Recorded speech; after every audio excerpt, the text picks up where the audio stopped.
अब आगे कुछ देर बाद ध्रुव की गाड़ी स्टेशन तक पहुंच जाती है। उसी के पीछे पीछे कर्ण भी अपनी कार लेकर आ जाता है। जैसे ही स्टेशन आने वाला होता है, प्रिया स्नेहा को उठा देती है और वही प्रिया की आवाज़ सुनकर पार्थ की भी नींद टूट जाती है। पार्थ अपनी कमर सीधी करके सामने देखता है तो वो अपने आप को कार में बैठा देखता है और जैसे ही पीछे पलटकर देखता है तो प्रिया स्नेहा को उठा रही थी।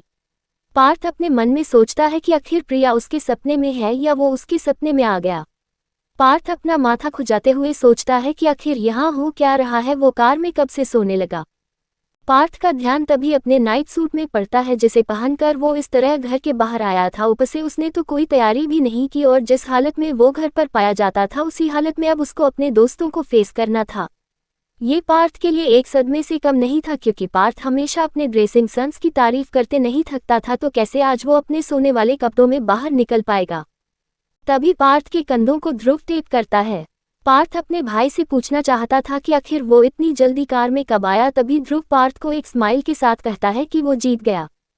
पार्थ को जैसे कुछ याद आता है तभी उसके तरफ के शीशे पर कोई टेप करता है। पार्थ बाहर देखता है तो वो इंसान और कोई नहीं, गुस्से से अपनी भौहें चढ़ाए हुए कर्ण खड़ा था। एक तो उसे थोड़ा बुरा लग रहा था कि ये 3 दिन वो अपनी बहन से नहीं मिल पाएगा, ऊपर से अब उसका भाई वाली जगह को हड़पने वाला शख्स पार्थ जो आ गया था।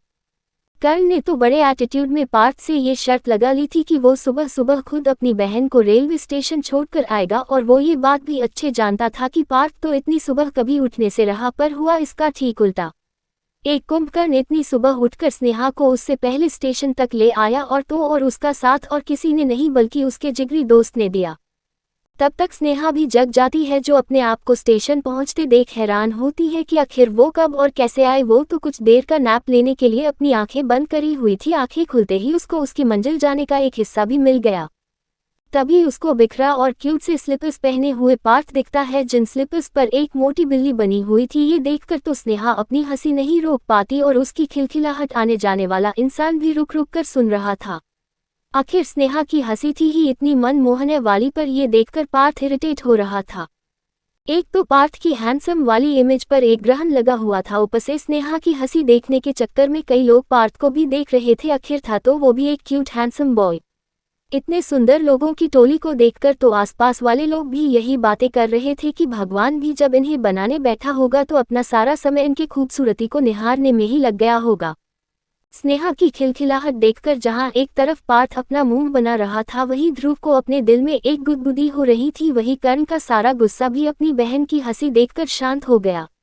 अब एक सबक तो पार्थ को मिल ही गया था। अपनी हर टाइम मॉडल के जैसे दिखने वाली इमेज तो उसकी आज टूट गई, फिर चाहे वो आज कर्ण को एक छोटी सी शर्त में ही क्यों ना हरा चुका हो। कर्ण देखता है कि प्रिया और स्नेहा बस अपना एक कॉलेज बैग ही लेकर जा रहे थे। तभी कर्ण सबको प्लेटफॉर्म के तरफ चलने का बोल देता है। ट्रेन दिल्ली से ही चलने वाली थी, इसीलिए जिस टाइम वो सब लोग पहुंचे ट्रेन प्लेटफॉर्म पर लग चुकी थी। कर्ण के पास स्नेहा की टिकट की सारी जानकारी थी, इसीलिए सबसे आगे आगे चलकर वो स्नेहा और प्रिया का एसी बर्थ में उन्हें बैठा देता है। स्नेहा जितना घर जाने वाली एक्साइटमेंट दिखा रही थी, उतना ध्रुव उससे दूर जाने से थोड़ा इरिटेट हो रहा था। उसी बर्थ में कर्ण प्रिया के सामने पार्थ को उसके कपड़ों के साथ छेड़ने लगता है, क्योंकि कर्ण जानता था कि पार्थ अपने कपड़े और अपने लुक को लेकर कितना सीरियस रहता था, और होता भी कुछ ऐसा ही है। पार्थ और कर्ण जहां एक दूसरे की टांग खींचने में लगे हुए थे, वहीं स्नेहा को याद आता है कि उसने अपनी जर्नी में कुछ खाने पीने का सामान तो लिया ही नहीं। ट्रेन को रवाना होने में अभी कुछ समय था, इसीलिए स्नेहा जल्दी से प्लेटफॉर्म से अपने खाने पीने का सामान लेने के लिए बाहर जाती है, जिसे देखकर ध्रुव जल्दी से उसके पीछे जाता है। स्नेहा अपनी ट्रेन से एक कदम भी बाहर निकाल पाती उससे पहले ही ध्रुव स्नेहा की कमर पकड़कर उसे नीचे उतरने से पहले ही एक हाथ से हवा में रोक लेता है। स्नेहा छटपटाते हुए ध्रुव से कहती है, अरे आप क्या कर रहे हो, मुझे नीचे जाने दो, मुझे कुछ खाने का सामान लाना है, कहीं मेरी ट्रेन बिना सामान लिए ही चल पड़ी तो। स्नेहा की बात सुनकर ध्रुव को समझ में आता है कि स्नेहा आखिर इतनी जल्दी अपने ट्रेन के डिब्बे से क्यों भागी जा रही थी, पर उसको तो स्नेहा को अचानक ट्रेन से नीचे जाते देखकर डर लग गया था कि कहीं स्नेहा अगर ऐसे ही किसी और स्टेशन पर उतरने लगी और कहीं गलती से उसकी ट्रेन छूट गई। ध्रुव को तभी जब वी मेट वाली मूवी याद आ जाती है, जिसमें मूवी की हीरोइन की भी ट्रेन छूट जाती है। उसे याद करके ध्रुव स्नेहा को ऐसे ही अपने दोनों हाथों से उठाकर उसकी बर्थ में ले आता है, जहाँ पर कर्ण, पार्थ और प्रिया आपस में हंसने में लगे हुए थे। स्नेहा को इस तरह लाते हुए देखकर कर्ण हैरानी से पूछता है कि क्या हुआ स्नेहा, तुम्हें ध्रुव एक चोर की तरह क्यों पकड़कर ला रहा है। तभी स्नेहा अपना मुंह फुलाकर खिड़की के पास जाकर बैठ जाती है। अब वो कर्ण को कैसे बताती कि अभी अभी ध्रुव ने उसको उसके पापा की तरह लेक्चर दिया था कि वो चुपचाप बस अपनी सीट में बैठेगी और कहीं भी ट्रेन से बाहर जाने की नहीं सोचेंगी। साथ ही ट्रेन में किसी अनजान इंसान से ना तो कुछ लेगी ना उससे बात करेगी। ध्रुव जब देखता है कि स्नेहा का मुंह उसके लेक्चर देने के बाद से फूला हुआ है तो वो खुद ट्रेन से नीचे स्नेहा के बताए कुछ खाने के सामान को खरीदने चले जाता है। ध्रुव जैसे ही देखता है कि ट्रेन के चलने का अनाउंसमेंट होने लगा है तो जल्दी से कई सारी चीज़ों को खुद उठाकर उस स्टोर वाले से बिना चीज़ों के दाम पूछे जल्दी से अपने फ़ोन से कई गुना ज़्यादा पे करके ट्रेन की तरफ जाता है। ट्रेन का हॉर्न बजते ही कर्ण और पार्थ स्नेहा और प्रिया को हक करते हैं और उन्हें पहुंचने पर बताने को कहते हैं। इतना कहकर वो दोनों तो खिड़की के बाहर से स्नेहा को मुस्कुराने के लिए बोल रहे थे, पर स्नेहा का मुंह तो अभी भी बिना कुछ खाए 6 घंटे का सफ़र सोचकर उदास था। अब वो नन्ही सी जान बिना कुछ खाए कैसे इतना टाइम काट सकेगी, पर तभी उसके पीछे अचानक ध्रुव आकर उसका नाम बुलाता है। प्रिया अपने मुंह पर हाथ रखकर हैरानी से ध्रुव के हाथों में पकड़े बैग को देखती है।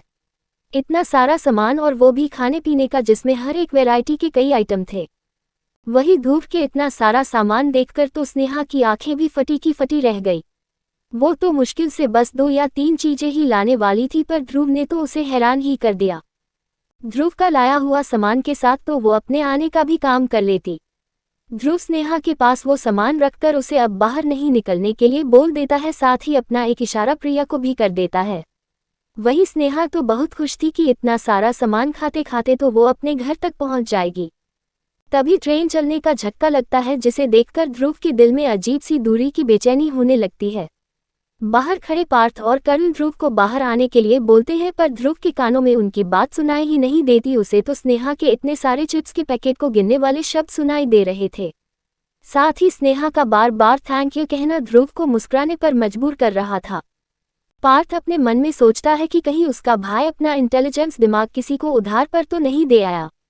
आखिर वो खड़े खड़े मुस्कुरा क्यों रहा है। साथ ही ट्रेन धीरे धीरे चलने भी लगी थी। खिड़की के पास होने के कारण पार्थ स्नेहा को एक चिकोटी काटता है। स्नेहा को भी तभी एहसास होता है कि वो इतनी भूखंड कब से हो गई कि उसने जो सामान लाया उसके तरफ देखा ही नहीं। तभी उसको सामने ध्रुव और खिड़की के बाहर चलते हुए पार्थ और कर्ण दिखते हैं। स्नेहा के कानों में कर्ण की आवाज आती है कि जल्दी से ध्रुव को बाहर आने के लिए कहो, वरना कहीं वो देहरादून ही न पहुंच जाए। स्नेहा उठकर जल्दी से ध्रुव को भी कर्ण और पार्थ के जैसे अपने गले लगा लेती है, लेकिन उसके गले लगाने से ध्रुव खुद को रोक नहीं पाता और स्नेहा को एक टाइट हक कर देता है।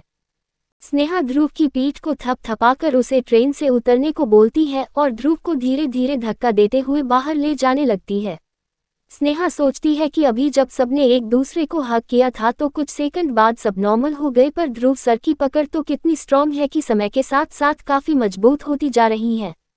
ध्रुव स्नेहा को हक करते करते बर्थ के अंतिम छोर तक ले आया था। इससे पहले स्नेहा फिर कुछ ध्रुव को बोलती ध्रुव स्नेहा के फोरहेड पर एक प्यारी सी किस करके उसे अपना ध्यान रखने के लिए बोल देता है। इसके बाद बिना स्नेहा के तरफ देखे ध्रुव ट्रेन से उतरकर बाहर की तरफ जाने लगता है। पीछे शौक खड़ी स्नेहा को वापस होश में प्रिया लाती है, जो कुछ दूर ही थी जब स्नेहा के साथ ध्रुव बर्थ के बाहर जा रहे थे। प्रिया ने भी पहली बार ये नज़ारा देखा था जब ध्रुव ने स्नेहा को माथे पर किस किया था, जबकि उसने तो हॉस्टल की कई लड़कियों से ये सुना था कि ध्रुव सर को लड़कियों के पास आने से चिढ़ थी। साथ ही वो खुद कभी किसी लड़की के करीब नहीं आए, पर आज उन्होंने तो स्नेहा को ट्रेन में ही किस किया, चाहे वो स्नेहा के माथे पर ही क्यों नहीं हो। एक केयर बताने वाला किस जो बहुत क्यूट भी था। वही दूसरी तरफ पार्थ अपने भाई से आज बहुत नाराज था। एक तो उसके लिए हर चीज पर पाबंदी लगाने वाला और कोई नहीं वही ध्रुव था, जो आज स्नेहा के लिए इतने स्नैक्स ले आया जितना पार्थ को एक हफ्ते में भी ध्रुव घर में खाने नहीं देता था। और दूसरा कि उसके भाई के वजह से पार्थ की टांग कर्ण कब से खींच रहा था। आखिर क्या फायदा हुआ पार्थ के शर्त जीतने का जब उसका उसके कपड़े और उसकी स्लीपर्स का मजाक ही उड़ना हो। कुछ समय लेकर वो अच्छे से स्नेहा और प्रिया को स्टेशन छोड़ने आता, लेकिन पार्थ के नजरों से दूर ध्रुव तो बिना अपने भाई को लिए अपनी गाड़ी से निकल गया था। अब ये पार्थ के लिए दूसरा सदमा था कि उसका भाई, जिसने उसे नींद से ऐसे उठाया जैसे उसे आज शर्त में जीतना कितना जरूरी था, पर शर्त पूरी होने के बाद बिना उसे लिए ही घर वापसी कर ली। आखिर उस बेचारे को आज इतनी इंसल्ट क्यों सहनी पड़ रही थी। कर्ण जब देखता है कि आसपास ध्रुव की कार नहीं और ध्रुव उसके भाई को बिना लिए ही निकल चुका है तो उसकी हंसी ही नहीं रुकती। ये अचानक पार्थ के साथ क्या हुआ। पार्थ क्यूट सा अपने भाई की तेजी में जाती हुई गाड़ी देख रहा था। बेचारा नींद में होने की वजह से अपना मोबाइल तक नहीं ला पाया था। कर्ण जो शुरुआत से पार्थ पर हंस रहा था, उसे अचानक एक ख्याल आता है कि आज ध्रुव का स्नेहा को लेकर अंदाज कुछ अलग था। ये तो इस तरह हुआ कि ध्रुव बस स्नेहा के लिए ही आया था और बीच में फंस बेचारा पार्थ गया। पार्थ को तो पता तक नहीं चला कि उसके भाई ने उसके भोलेपन का कुछ इस तरह फायदा उठाया कि उसे पता तक नहीं चला। इस बात को सोचकर कर्ण को ध्रुव के तेज दिमाग और पार्थ के बचपने पर हंसी भी आती है। साथ ही साथ कर्ण के दिमाग में एक ख्याल और आता है कि कहीं उसका होने वाला जीजा उसके साथ भी भविष्य में ऐसा तो नहीं करेगा। ध्रुव था तो बड़ा ही स्मार्ट, फिर उसे याद आता है कि वो मल्होत्रा है और स्नेहा उसकी बहन है। वो किसी भी हालत में ध्रुव का पलड़ा भारी नहीं होने देगा। इसके बाद उसको पार्थ पर तरस आ जाता। हपेय की मात्रा ओ रहा पार्थ, जो सही में लग तो बड़ा क्यूट रहा था, जिसे उसके पेरेंट्स छोड़कर कहीं गायब हो गए हों और वो वहीं खड़ा उनका इंतजार कर रहा हो। कर्ण अपनी गाड़ी निकालकर सीधा पार्थ को उसके साथ चलने को बोलता है। अब पार्थ क्या ही करता, उसका भाई तो उसे छोड़कर चला गया, अब सहारा उसे कर्ण से ही लेना पड़ा। गाड़ी में बैठकर कर्ण पार्थ को छेड़ना नहीं भूला, साथ ही पार्थ के कान में ये बात भी डाल दी कि उसकी बहन ने उससे प्रॉमिस किया है कि उसके लिए ट्रेडिशनल कुर्ता दिवाली पर पहनने वाला वो चूज कराएगी। अब पार्थ ये सुनकर कैसे पीछे रहता, उसने भी यही प्लान बना लिया था कि वो इस बार स्नेहा की पसंद किया हुआ दिवाली पर कुर्ता पैजामा पहनेगा। वहीं कर्ण ने अभी स्नेहा से पूछा नहीं था, पर पार्थ को छेड़ते छेड़ते उसे भी ये ख्याल अच्छा लगता है कि वो अपनी बहन की पसंद के कपड़े दिवाली पर पहने, उससे उसकी मॉम और स्नेहा को कितना अच्छा लगेगा। आखिर स्नेहा अब उनके परिवार की मेंबर जो थी। वही स्नेहा जो ध्रुव के जाने के बाद ऐसे ही खड़ी थी, उसे प्रिया अपनी जगह पर हिलाकर वापस अपनी बर्थ पर बैठने को बोलती है। प्रिया ने स्नेहा के हल्के गुलाबी गालों की एक झलक देख ली थी। स्नेहा का चेहरा ठंड में जरा सा भी छूने पर लाल तो हो जाया करता था, पर यह हल्की लाली जरूर ध्रुव के किस करने के वजह से हुई थी। पर प्रिया आगे स्नेहा से कुछ नहीं कहती। उसे याद आ गया था कि ध्रुव सर की दोस्ती जरूर कमाल है, क्योंकि ध्रुव सर ने तो उसे स्नेहा के बर्थडे पर एक सरप्राइज करने को कहा था, जो पार्थ के आइडिया से लाख गुना अच्छा था। इसके बाद दोनों ट्रेन में ध्रुव के लाए गए स्नैक्स पर एक साथ अटैक कर देते हैं। ध्रुव गाड़ी ड्राइव करके अपने रूम में जैसे ही आता है, उसे याद आता है उसका भाई। ध्रुव के मुंह से तभी निकलता है, डैम इट, अब उससे एक गलती तो हो ही गई थी। कोई कैसे अपने साथ ले जाया हुआ इंसान को एक लड़की के चक्कर में भूल सकता है, और वो भी कोई बाहरी नहीं बल्कि उसका मासूम भाई। लेकिन उसे पता था कि कर्ण पार्थ को अकेले नहीं छोड़ेगा, और होता भी कुछ ऐसा ही है। कुछ देर बाद अपने भाई से नाराज पार्थ अपने रूम में आकर बेड पर लेट जाता है। ध्रुव समझ गया था कि मुंह फुलाने में तो ये चूहिया और उसका भाई एक ही थे। जब तक इन्हें इनकी मन की ना करनी दी जाए, तब तक ये एक नाराज बच्चे की तरह बात नहीं करते थे। लेकिन ध्रुव जानता था कि पार्थ को कैसे मनाया जाए। अब अगला दिन था भी छोटी दिवाली का। जब दिवाली मनाई जा सकती है तो उसके भाई को मानना भी आसान है। ध्रुव को इस बार अपने भाई के लिए घर में दिवाली के पटाखों को बस अपनी हामी भरनी थी, और वो ध्रुव कर देता है। ध्रुव अपने मुंह से पार्थ से कहता है कि दिवाली के लिए पटाखे लेने कब चलना है। फिर क्या था, लटका हुआ चेहरा अचानक खिल जाता है। इसके बाद पार्थ ध्रुव को ये भी बता देता है कि कल वो स्नेहा की पसंद का ट्रेडिशनल कुर्ता खरीदने जाएगा और दिवाली वाले दिन कर्ण से पहले पोस्ट भी कर देगा। ध्रुव जो पहले अपना मन मारकर पार्थ के साथ उसकी दिवाली के पटाखे वाली शॉपिंग के लिए तैयार हुआ था, अब उसको भी ये आइडिया अच्छा लगता है और पार्थ को इस बात पर कन्विंस कर लेता है कि हमें कल स्नेहा को वीडियो कॉल करके सारी शॉपिंग करनी चाहिए। वैसे भी लड़कियों की चॉइस तो अच्छी ही होती है। कह भी कौन रहा था जिसके पास उसके कलेक्शन को मेंटेन करने के लिए लंबी कतार वाले प्रोफेशनल थे, पर वो अपने भाई को स्नेहा के सुझाव की अहमियत समझा रहा था। ध्रुव के दिमाग में तो ये था कि वो अपनी नई बनी दोस्त की पसंद देखना चाहता था, पर उसका दिल जानता था कि ध्रुव उसे कुछ पल में ही मिस करने लगा था। ध्रुव जो पहले कभी कभी कॉलेज आने का कर्ण को बताया करता था, वो स्नेहा को एक झलक देखने के लिए रोजाना कॉलेज में घूम लिया करता था। हर दिन उस चूहिया को देखे बिना उसका दिन नहीं कटता था। ये उसकी आदत थी या उसकी जरूरत, ये वो खुद नहीं जानता था, पर उसके अनुसार ये प्यार नहीं बस एक अलग एहसास था। खैर, स्नेहा को ध्रुव ने हैप्पी एंड सेफ जर्नी का मैसेज किया था, जिसका नोटिफिकेशन स्नेहा के मोबाइल में हिटलर के नाम से आता है। स्नेहा वो मैसेज पढ़कर मुस्कुरा ही रही थी, पर तभी उसका ध्यान भेजने वाले के नाम पर जाता है, जो हिटलर था। स्नेहा ये देखती है तो मुस्कुराते हुए ही ध्रुव का एक नया नामकरण अपने मोबाइल पर कर देती है, जो था क्यूट हिटलर सर।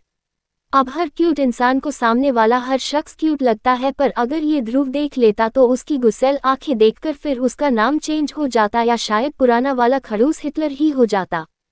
स्नेहा की जर्नी खत्म होते होते ही उसके मोबाइल पर फिर एक मैसेज आता है, इस बार क्यूट हिटलर सर के नाम से, जिसमें लिखा था, कुछ देर बाद जब ट्रेन रुके तब अपनी सीट से उतरना, बेसब्री में ट्रेन से उतरने मत लग जाना। स्नेहा ये देखकर हैरान हो जाती है क्योंकि वो ऐसा ही करने वाली थी। घर आने की एक्साइटमेंट में शायद वो उतरने वाली जगह पर जाके खड़ी होने वाली थी और शायद ट्रेन के पूरी तरह रुकने से पहले ही वो जल्दी से प्लेटफॉर्म पर अपने कदम रखने वाली थी, पर ध्रुव का मैसेज पढ़कर वो ऐसा नहीं करती और प्रिया के पीछे पीछे अपने शहर देहरादून में ट्रेन को रुकने का इंतजार करती है। उसी दौरान उसे उसके माँ पापा भी दिखाई दे जाते हैं जो उसके लिए करीब 1 घंटे से ट्रेन आने का इंतजार कर रहे थे। अब स्नेहा को हॉस्टल से घर आई राजकुमारी वाला ट्रीटमेंट तो मिलता ही है, साथ ही अपने कॉलेज के किस्से कहानियां सुनाते सुनाते उसे अगला दिन भी हो जाता है। अगला दिन दिवाली की शॉपिंग। स्नेहा ने प्रिया और यश, प्रिया के छोटे भाई, को मॉल में मिलने के लिए बुला लिया था। दिवाली के कपड़ों के साथ उनको दिवाली की शॉपिंग भी करनी थी। दोनों अपने अपने कपड़े ले चुके थे, पर दोनों यश के कपड़े देखने लगते हैं। तभी स्नेहा के पास उसके बड़े भाई का कॉल आता है, जिसे स्नेहा की पल पल की जानकारी थी कि स्नेहा इस वक्त मॉल में शॉपिंग करने गई थी। अब कर्ण भी स्नेहा के तरह स्नेहा के माँ पापा का बेटा बन गया था, तो अपने बेटे से फैमिली ग्रुप पर सारी बातों बातों में सब पता चल जाया करता था। कर्ण अपनी बहन से वीडियो कॉल करके अपने मॉम के डिज़ाइन किए कुछ ट्रेडिशनल वेयर में से एक सिलेक्ट कर लेता है। साथ ही स्नेहा अपनी ड्रेस भी अपने भाई को खुशी खुशी में बताने लगती है, पर इसी बीच उसे पार्थ भी कॉल कर रहा था, जिसने प्रिया से उसकी और स्नेहा की शॉपिंग में जाने वाली बात निकलवा ली थी। कर्ण की तरह वो कैसे इस काम में पीछे रहता, पर उसकी कॉल पर उसे नंबर बिजी होने का नोटिफिकेशन आता। पार्थ भी अपने भाई के साथ आया था, या यूँ कहना गलत नहीं होगा कि ध्रुव खुद जानबूझकर आया था। उसने किल्लसा हुआ पार्थ देख लिया था, जो ये बड़बड़ा रहा था कि जरूर कर्ण स्नेहा को कॉल कर रहा होगा, वरना पार्थ का कोई कॉल इग्नोर करे ऐसा नामुमकिन है। ध्रुव तभी अपने दिमाग से एक आइडिया पार्थ को देता है। उसे सुनकर पार्थ एक तिरछी स्माइल करके जल्दी से अपनी बेस्ट फ्रेंड, जो हमेशा एक ही कॉल पर पार्थ का फोन उठा लेती थी, उसको वीडियो कॉल करता है, जो इस समय मेंस ट्रायल रूम के बाहर खड़ी थी। पर पार्थ का फोन आता देखकर जल्दी से उसे उठाने थोड़ा दूर चली जाती है। पार्थ फोन पर ही उसे वीडियो कॉल उठाने का ऑर्डर देता है, जिसने पहले प्रिया को ऑर्डर कम धमकी भी दी थी कि पार्थ के दोस्त उसके फोन को तुरंत उठाया करते हैं, जिस पर सनी और बनी ने भी प्रिया को नमक मिर्च मिलाकर पार्थ की बात का समर्थन किया था। दोस्ती में एक बॉस होता है जो पार्थ था, यही समझा बुझा कर सीधी सादी प्रिया को अपने बेस्ट फ्रेंड की दुनिया में लेकर पार्थ आया था। इसीलिए प्रिया पार्थ का फोन देखकर तुरंत उसका वीडियो कॉल भी उठा लेती है। पार्थ खुद के बॉस होने पर जहां घमंड कर रहा था, वहीं ध्रुव बेसब्री से स्नेहा को वीडियो कॉल में देखने के लिए मरे जा रहा था। उसको तो बस एक बार स्नेहा को देखना था। ऑलरेडी 1 दिन हो गया था जब उसने स्नेहा को नहीं नोटिस किया था। उसको ये जानना था कि उसकी चुहिया आज कैसी लग रही थी। दोस्ती में वो ज्यादा शो नहीं कर पाता था, इसीलिए उसे अपने भाई की मासूमियत का फायदा उठाना पड़ता था, क्योंकि वो स्नेहा को क्यों मिस कर रहा है इसका जवाब तो उसके पास भी नहीं था, तो और किसी को क्या समझा पाता। फोन पर पार्थ प्रिया से कहता है कि उसे अपनी बहन से अभी बात करनी है और उसे बताऊं कि उसका भाई इस दिवाली अपनी बहन की पसंद करी हुई चीज पहनेगा। प्रिया ये देखकर शॉक होती है, इस बात पर नहीं कि पार्थ स्नेहा का कितना अच्छा भाई बनने की कोशिश कर रहा है, बल्कि इस बात का कि ये पार्थ जब अपनी पसंद ढूंढने में पूरा दिन लगा देता है, तो आज स्नेहा की पसंद को पसंद करने में कितना समय लगेगा। शायद दिवाली खत्म होने तक पार्थ को एक नई ड्रेस पसंद आ ही जाएगी। पर बेचारी प्रिया के पास और कोई चांस नहीं होता। दोस्ती में बने बॉस का ऑर्डर उसे मानना ही होता है और वो पार्थ की वीडियो कॉल ले जाकर स्नेहा के सामने कर देती है, जो इस समय कर्ण से ही वीडियो कॉल कर रही थी। वीडियो कॉल में अपने बालों को एडजस्ट करता हुआ पार्थ जब स्नेहा और कर्ण की कुर्ता पसंद करने वाली बात सुनता है, तो चिढ़ते हुए स्नेहा से कहता है कि अब उसका नंबर है, वो भी लाइन में कब से खड़ा है। स्नेहा मासूमियत से पार्थ को देखती है। फिलहाल तो उसको बस एक छोटी सी अपने छोटे से मॉल की लाइन दिखती है, वहीं पार्थ तो अपने मॉल में खड़ा था, जिसका बस चलता तो सारी मॉल को अपने लिए बुक कर सकता था।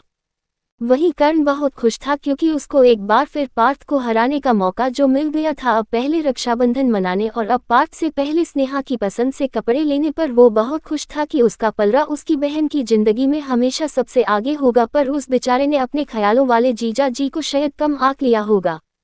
ध्रुव पार्थ के पास ही खामोश खड़ा बस स्नेहा को देख रहा था, जो कर्ण से और पार्थ से चहकते हुए अपनी शॉपिंग और अपनी मस्ती बता रही थी। ध्रुव कुछ इस तरह पार्थ के पास था कि उसको कर्ण और पार्थ दोनों नहीं देख पाते, पर वो उन दोनों को देख सकता था, या यूं कहो कि वो बस स्नेहा को देखना चाहता था। पार्थ थोड़ी देर स्नेहा का उसका फोन को एक बार में ना उठाने की वजह से नाराज होता है, पर उसको बाद में ये एहसास हो जाता है कि उसका बॉस वाला एटीट्यूड तो उसकी अभी अभी बनी बहन में बचपन से है। इसीलिए पार्थ कुछ देर बाद खुद ही अपनी नाराजगी को एक घुट में पी जाता है और स्नेहा को कई स्टाफ के द्वारा लाया गया ट्रेडिशनल मेंस क्लोथिंग दिखाने लगता है। स्नेहा को तो शुरुआत में ही काफी ड्रेस पसंद आ गई थी, पर पार्थ कभी कलर कभी स्टाइल बताकर स्नेहा को भी अपने फोन की शॉपिंग में लटका कर रखता है। ध्रुव जानता था कि उसके भाई ने जब एक बार शॉपिंग स्टार्ट करी तो उसको खत्म करने में काफी समय लग जाएगा, इसीलिए ध्रुव पार्थ की वीडियो कॉल में आकर खुद पार्थ को हर एक ड्रेस से में 3 चुनकर स्नेहा को पहनकर दिखाने को बोलता है। बेचारा अनजाने में ध्रुव ने पार्थ का पत्ता काट दिया था, क्योंकि खुद की 3 ड्रेस को पसंद करने में भी पार्थ को काफी टाइम लगना था, तो इतने देर में ध्रुव स्नेहा को वीडियो कॉल कर देता है। ध्रुव को अपने सामने वीडियो कॉल में देखकर स्नेहा अनजाने में ही अपने दूसरे भाई का फोन काट देती है और क्यूट हिटलर सर की वीडियो कॉल को झट से उठाकर ध्रुव से बातें करने लगती है। वहीं कर्ण चिढ़ रहा था कि जरूर पार्थ ही होगा जिसने स्नेहा को मेरा फोन काटने को कहा होगा, पर उसको क्या पता कि यहाँ पर उसका जिगरी दोस्त बाजी मार गया था। जहाँ एक तरफ पार्थ ने 3 ड्रेस को चुनने के लिए अपना साथी ढूंढ लिया था, और वो कोई और नहीं बल्कि पार्थ की बेस्टी प्रिया। जी हाँ, अब पार्थ ने प्रिया को अपनी मदद करने के लिए रोक लिया था, जिसने अपना हक ऐसे जताया था जैसे प्रिया उसकी दोस्त नहीं बल्कि उसकी मॉम हो। वहीं दूसरी तरफ ध्रुव और स्नेहा आपस में बात कर रहे थे। ध्रुव तो बस स्नेहा की बातें या यूं कहो तो उसकी पूरे दिन की गई मस्तियां सुन रहा था। स्नेहा ध्रुव से पूछती है कि उसने दिवाली पर क्या पहनने की सोची है, क्या उसने अपने कपड़े खरीद लिए। जिस माहौल से स्नेहा आती थी वहां पर दिवाली वाले दिन पूजा करी जाती थी, जिसमें नए कपड़े के साथ ट्रेडिशनल वेयर को भी पहना जाता था, पर स्नेहा का सवाल सुनकर ध्रुव बस अपना सिर ना में हिला देता है। स्नेहा अपने मन में सोचती है कि ध्रुव और पार्थ है तो भाई भाई ही, तो एक अपने कपड़े खरीदने में हर समय तैयार रहता है और दूसरा भाई इतना अलग क्यों है। स्नेहा जिसे अपनी बात मनाना आता था वो ध्रुव को बताने लगती है कि उसे भी कर्ण भाई और पार्थ के जैसे ट्रेडिशनल कुर्ता पहनना चाहिए। इसी बीच स्नेहा का ध्यान ध्रुव के पीछे एक स्टाफ के हाथों में पकड़े क्रीम कलर के कुर्ते पर जाता है, जिसे देखकर स्नेहा की आंखों में चमक आ जाती है। इतना सुंदर लड़कों के भी कपड़े उसके देहरादून में ये वाला नहीं मिलना था, यही सोचकर स्नेहा ध्रुव से वही वाला कुर्ता लेने को बोलने लगती है। पीछे जाती स्टाफ जो ध्रुव सर कुछ इतने प्यार से एक लड़की रिक्वेस्ट करते देखकर वही खड़ी हो जाती है, पर उसे ध्रुव को घूरना सख्त मना था, लेकिन बार बार उसकी नज़र ध्रुव पर आके टिकी जाती थी। वहीं ध्रुव का ध्यान बस स्नेहा के क्यूट वाले एक्सप्रेशंस पर था, जिसे बनाकर वो तो बड़े बड़े तपस्वियों की भी तपस्या भंग कर दे। स्नेहा को पता नहीं क्यों पर एक ट्रेडिशनल ड्रेस में ध्रुव को देखना था। अब तक उसने या और किसी ने भी ध्रुव को इंडियन वेयर में नहीं देखा था, पर स्नेहा सच में चाहती थी कि ध्रुव एक बार चाहे उस कुर्ते को ट्राई ही कर ले, पर स्नेहा के लाख कहने पर भी ध्रुव का एक नॉर्मल सा जवाब था कि उसे ये बिल्कुल पसंद नहीं है। I don't like this. Dhruv एक नज़र उस कुर्ते पर डालता है तो वाकई ये उनके मॉल का बेस्ट पीस था, पर कुर्ते को देखकर उसे अपनी बहन के शब्द याद आने लगते हैं, जिसमें वो कहा करती थी कि उनका भाई ट्रेडिशनल में किसी भी अप्सरा को टक्कर दे सकता है। फ्लैशबैक। ध्रुव मेरा भाई तो इस कुर्ते में सबसे सुंदर लगता है, अपने भाई की नज़र उतारते हुए डिडू कहती है। ध्रुव डिडू, क्या अब भी आपके चक्कर में मुझे ये सब भी पहनना पड़ता है? अगर कोई और कहता तो मैं कभी नहीं पहनता। ध्रुव की बात पर एक आंखें मारकर डिडू कहती है कि मेरे प्यारे भाई, अभी तो अपनी बहन को इतनी इंपॉर्टेंस दे रहे हो, जब गर्लफ्रेंड बढ़ाएगी तो उसकी ही बातें माना करोगे। जब तक बहन है तब तक बहन की चलती है, इसके बाद तो गर्लफ्रेंड या बीवी की ही चलेगी। बेचारी मैं क्या करूंगी, एक ड्रामेटिक अंदाज में ध्रुव की डिडू ध्रुव से कहती है, जिस पर ध्रुव कहता है कि मेरे दिल और मेरे जिंदगी में आपकी जगह कोई नहीं ले सकता। मॉम का प्यार तो नहीं मिला, पर आपने उनकी कमी कभी होने नहीं दी। बहन से पहले आप ही मेरी माँ हो और मैं आपके लिए अपनी गर्लफ्रेंड क्या अपनी जान भी कुर्बान कर सकता हूँ। ध्रुव की बात सुनकर सौम्या ध्रुव की डिडू जल्दी से ध्रुव के मुंह पर हाथ रख लेती है और जल्दी से एक प्रार्थना करती है कि हे शिव जी, मेरे छोटे भाई की बातों को भूल जाना, मेरी जान उसमें बसती है और उसकी जान लेने से पहले मेरी जान ले लेना, पर मेरे भाई को कुछ नहीं होना चाहिए। ध्रुव छिड़कर अपनी डिडू का हाथ हटाना चाहता था, पर उसकी डिडू ने तो अपनी बात शिवजी को बताकर जल्दी से मंदिर में पूजा करने बैठ गई। ध्रुव जानता था कि उसकी डिडू जब एक बार पूजा करने बैठ जाए तो उनको कोई डिस्टर्ब नहीं करता था, इसीलिए चित्ते हुए अपने डिडू के भगवान से कहता है कि उसकी बहन को कुछ नहीं होना चाहिए। मॉम को मुझसे दूर कर चुके हो, मेरी डिडू को कभी मत लेना वरना आपकी पूजा क्या आपके पास बुलाने पर भी नहीं आऊंगा। ध्रुव अपने मन में शिवजी को अपनी बात बताकर चला जाता है। शायद शिवजी ने उस दिन की बात को स्वीकार कर लिया था, इसीलिए ध्रुव पर आने वाला संकट टलकर वो संकट ध्रुव की डिडू पर आ गया था। Flashback and. ध्रुव अपनी यादों में कहीं खो सा गया था कि उसको इतने देर से हेलो हेलो पुकारती स्नेहा की आवाज भी नहीं सुनाई दी, इसीलिए स्नेहा तुरंत फोन काट कर दोबारा कॉल मिला देती है, जिसके वाइब्रेट को सुनकर ध्रुव वापस अपनी यादों से बाहर आता है। स्नेहा को लगता है कि जैसे वो किसी कपड़े या जगहों को देखकर डे ड्रीमिंग करती है, वैसे ही ध्रुव भी उस कुर्ते को खुद में पहना हुआ सोच रहा है। स्नेहा हंसने की एक्टिंग करके बोलती है कि उन्हें वो कुर्ता जरूर पहनना चाहिए, जिस पर ध्रुव तुरंत थोड़ी तेज आवाज में स्नेहा से बोल देता है कि क्या एक बार में कहीं बात समझ नहीं आती है, वो नहीं पहनता ये सब, आज के बाद दोबारा उसे ये ट्रेडिशनल पहनने के लिए मत बोलना। ध्रुव की गुस्से भरी आवाज सुनकर स्नेहा तो एकदम ही चुप हो जाती है। वहीं वो स्टाफ ध्रुव का अचानक गुस्सा देखकर वहां से 9-2-11 हो जाती है। उसे पता था कि उसके बॉस का गुस्सा कितना खतरनाक है। कुछ देर पहले शांत वाला ध्रुव उसका बॉस नहीं बल्कि अभी वाला अपनी गुस्सैल नजरों से किसी को भी अपनी बात मनवाने वाला डीएस यानी ध्रुव सिंघानिया है। वही बेचारी स्नेहा को ध्रुव के अचानक गुस्सा करने से बहुत बुरा लगता है। आखिर वो तो ध्रुव के भले के लिए ही बोल रही थी। ध्रुव स्नेहा पर अपना गुस्सा नहीं निकालना चाहता था, पर पुरानी यादों से वो खुद को कितना भी दूर क्यों ना करे, अंत में वो उनके नीचे दब ही जाता था। अतीत के जख्म इतनी आसानी से नहीं भरते, पर जैसे ही उसे एहसास होता है कि स्नेहा की पलकें बार बार झपकी ले रही हैं, जैसे अगर उसने अभी स्नेहा को कुछ भी कहा तो गंगा जमुना भी बहने लगेगी, तब ध्रुव स्नेहा से अपने बर्ताव के लिए तुरंत उससे अपोलोजाइज कर लेता है। ध्रुव के मुंह से सॉरी तो नहीं निकलता, पर ध्रुव स्नेहा को इतना जरूर बता देता है कि उसकी बात को एक बार ना समझने वालों पर उसका गुस्सा निकल जाता है, इसीलिए उसकी आवाज थोड़ी तेज हो गई थी। वही स्नेहा अपनी पलकें बार बार झपकाए हुए इधर उधर देखकर अपना सिर बच्चों की तरह हिला रही थी।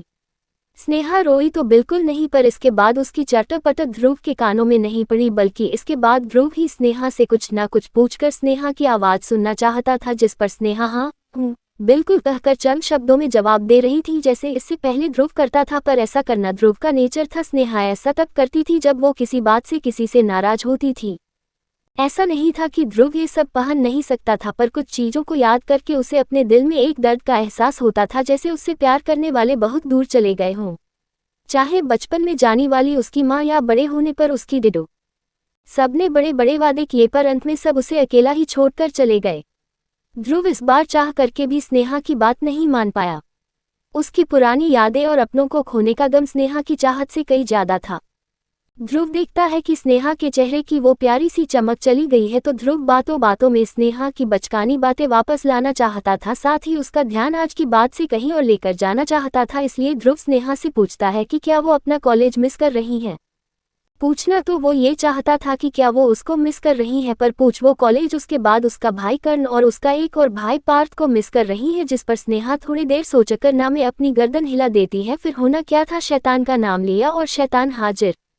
पार्थ इतने देर में 3 कुर्ता ढूंढ लाया था, जो लाकर वो स्नेहा को ही कॉल करने जा रहा था, पर तभी उसका ध्यान ध्रुव पर जाता है, जो खुद स्नेहा से बातें कर रहा था। पार्थ के लिए ये एक अजूबा था, क्योंकि इससे पहले उसने अपने भाई को बस सुनते हुए देखा था। वो एक बहुत अच्छा लिसनर था और अपनी बात चंद शब्दों के इस्तेमाल से किया करता था, पर आज वो स्नेहा से बात कर रहा था, और बात भी क्या, बार बार स्नेहा की आवाज सुनने के लिए कई जतन भी कर रहा था। लेकिन जैसे ही पार्थ उन दोनों की बात को सुनने के लिए अपने कान आगे करके आता है, तो उसे ये सुनाई देता है कि स्नेहा उसको मिस करने वाली बात पर अपना मुंह बना रही थी।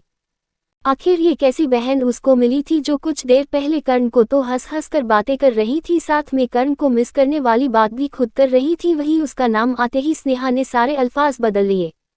पार्थ के लिए तो उसने एकदम से जज्बात बदल दिए। ये ट्रीटमेंट मिलने की उसको उम्मीद नहीं थी। अपने दोस्तों का बॉस और उसकी बहन ही उसकी इज्जत ना करे तो वो बेचारा कहाँ जाए। पार्थ चिढ़ता हुआ स्नेहा से अपनी नाराजगी जताने लगता है और अपना कंपैरिजन कर्ण भाई से ऊपर की पोजीशन पर डालने के लिए भी स्नेहा से लड़ने लगता है।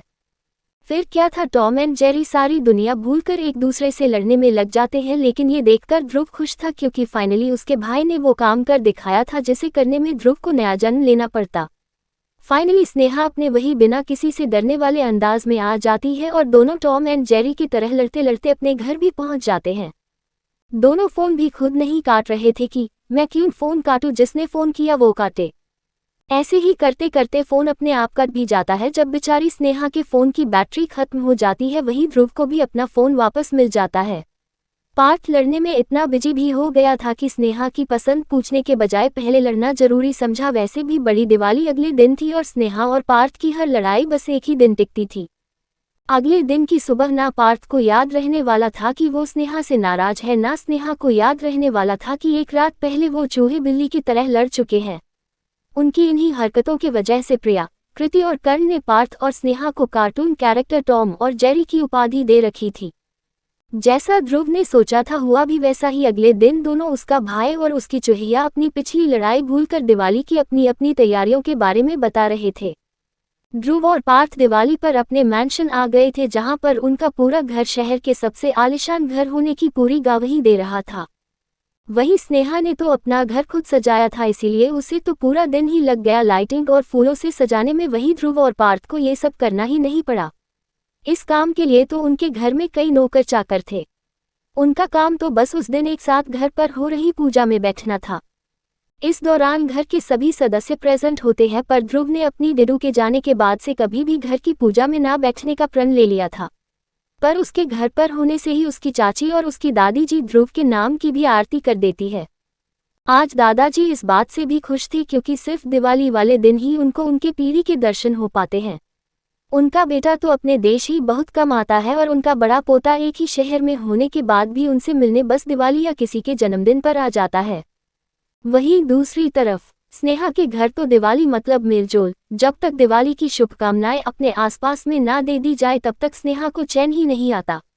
वहीं बचपन से स्नेहा अपने पापा के साथ अपने घर को सजाती थी और उसकी माँ घर के खाने पीने का डिपार्टमेंट संभालती थी। पूरा परिवार पूजा के बाद घर में दिए जलाता था। उसके बाद स्नेहा की बेस्ट फ्रेंड प्रिया और यश दोनों स्नेहा के पास दिवाली वाले कुछ क्रैकर्स जलाने आ जाते थे। कुछ इस तरह आज की दिवाली वाला दिन भी गुजर रहा था, पर इस दिन स्नेहा के मोबाइल पर वीडियो कॉल लगातार चल रही थी, जो और किसी की नहीं बल्कि कर्ण और पार्थ की थी। पार्थ जहां अपने कपड़ों के डिस्कशन से बाहर नहीं आ पाया था, वहीं कर्ण अपने बहन के इतने सुंदर तरीके से घर को सजाने से इम्प्रेस था। अब वो टाइम भी आ जाता है, सब तैयार होने के लिए चले जाते हैं, पर पार्थ स्नेहा को अपनी बातों में रोक कर रखता है। अब वैसे भी पार्थ तैयार होने में सबसे ज्यादा समय लेने वाला था, ऊपर से उसने अपने आप को ध्रुव के रूम में ले जाकर कंफर्टेबल कर लिया था। वही ध्रुव जो पहले ध्रुव को उसकी इस हद पर अपने रूम से बाहर का रास्ता दिखा देता था, वही इस बार पार्थ के फोन पर स्नेहा की वीडियो कॉल देखकर वो पार्थ को उसकी नौटंकी करने देता है। करीब 1 घंटा स्नेहा का दिमाग खाने के बाद पार्थ अपनी ड्रेस सिलेक्ट कर पाया था। वही स्नेहा अपने रूम में बेड पर ही अपना फोन टिकाकर पार्थ से बात कर रही थी। कुछ देर बाद पार्थ स्नेहा से जाने को मना करके अपने फोन पर म्यूट वाला बटन दबकर अपने कपड़े चेंज करने चले जाता है। वही स्नेहा के चेहरे पर भी अपनी नई घेर वाली सूट पहनने की एक्साइटमेंट थी। पार्थ की कुछ समय की बातों को इग्नोर करके स्नेहा अपने कबर्ड से अपनी ड्रेस निकलने लगती है। पार्थ की दूसरी तरफ आवाज न सुन पाने से उसके दिमाग से निकल जाता है कि वीडियो कॉल अभी भी चल रही है। इसी चक्कर में वो खुद भी फोन को काटना भूल जाती है और अपने घर के एक रेडियो में गाना चलाकर अपने रूम में झूमने लगती है। ध्रुव के रूम से अटैक्ड क्लोजेट रूम का रास्ता था, जिस रूम में पार्थ अपना फोन वही भूलकर अपने कपड़े चेंज करने चले गया था। वहीं उसी रूम में ध्रुव को स्नेहा की गाती हुई आवाज सुनाई देती है।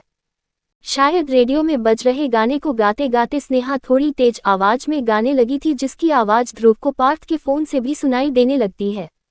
ध्रुव अपना ऑफिस का काम देख रहा था, पर उसे भी ये देखने की जल्दी होती है कि स्नेहा आखिर गा कहाँ रही है, इसीलिए टेबल पर रखे फोन की तरफ जाने लगता है। सामने का इतना मजेदार नज़ारा देखने की तो कल्पना ही ध्रुव ने नहीं की थी। स्नेहा अपने रूम में अपनी ड्रेस को पकड़े पकड़े डांस कर रही थी, वो भी एक कपल गाने पर। कि थोड़ा थोड़ा प्यार हुआ तुमसे, कि थोड़ा थोड़ा प्यार हुआ तुमसे, कि थोड़ा इकरार हुआ तुमसे, कि ज्यादा भी होगा तुम ही से, कि थोड़ा थोड़ा प्यार हुआ तुमसे।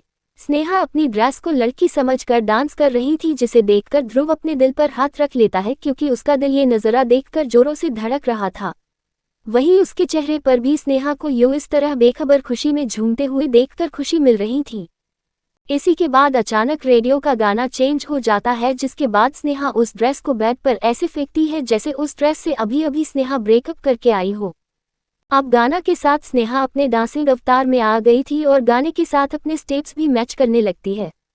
सूरज के बाहों में अब है ये जिंदगी, किरणें हैं सांसों में, बातों में रोशनी। इस गाने के साथ स्नेहा का पूरा मूड भी बदल गया था और गाने की आवाज फनी फनी मूव्स बनाकर खुद ही अपनी हंसी भी बना रही थी। वहीं स्नेहा को यूं इस तरह लोटपोट होकर नाचते देखकर ध्रुव की भी खिलखिलाहट नहीं रुकती। या ये कहना गलत नहीं होगा कि ध्रुव अपनी हंसी रोक ही नहीं पाता।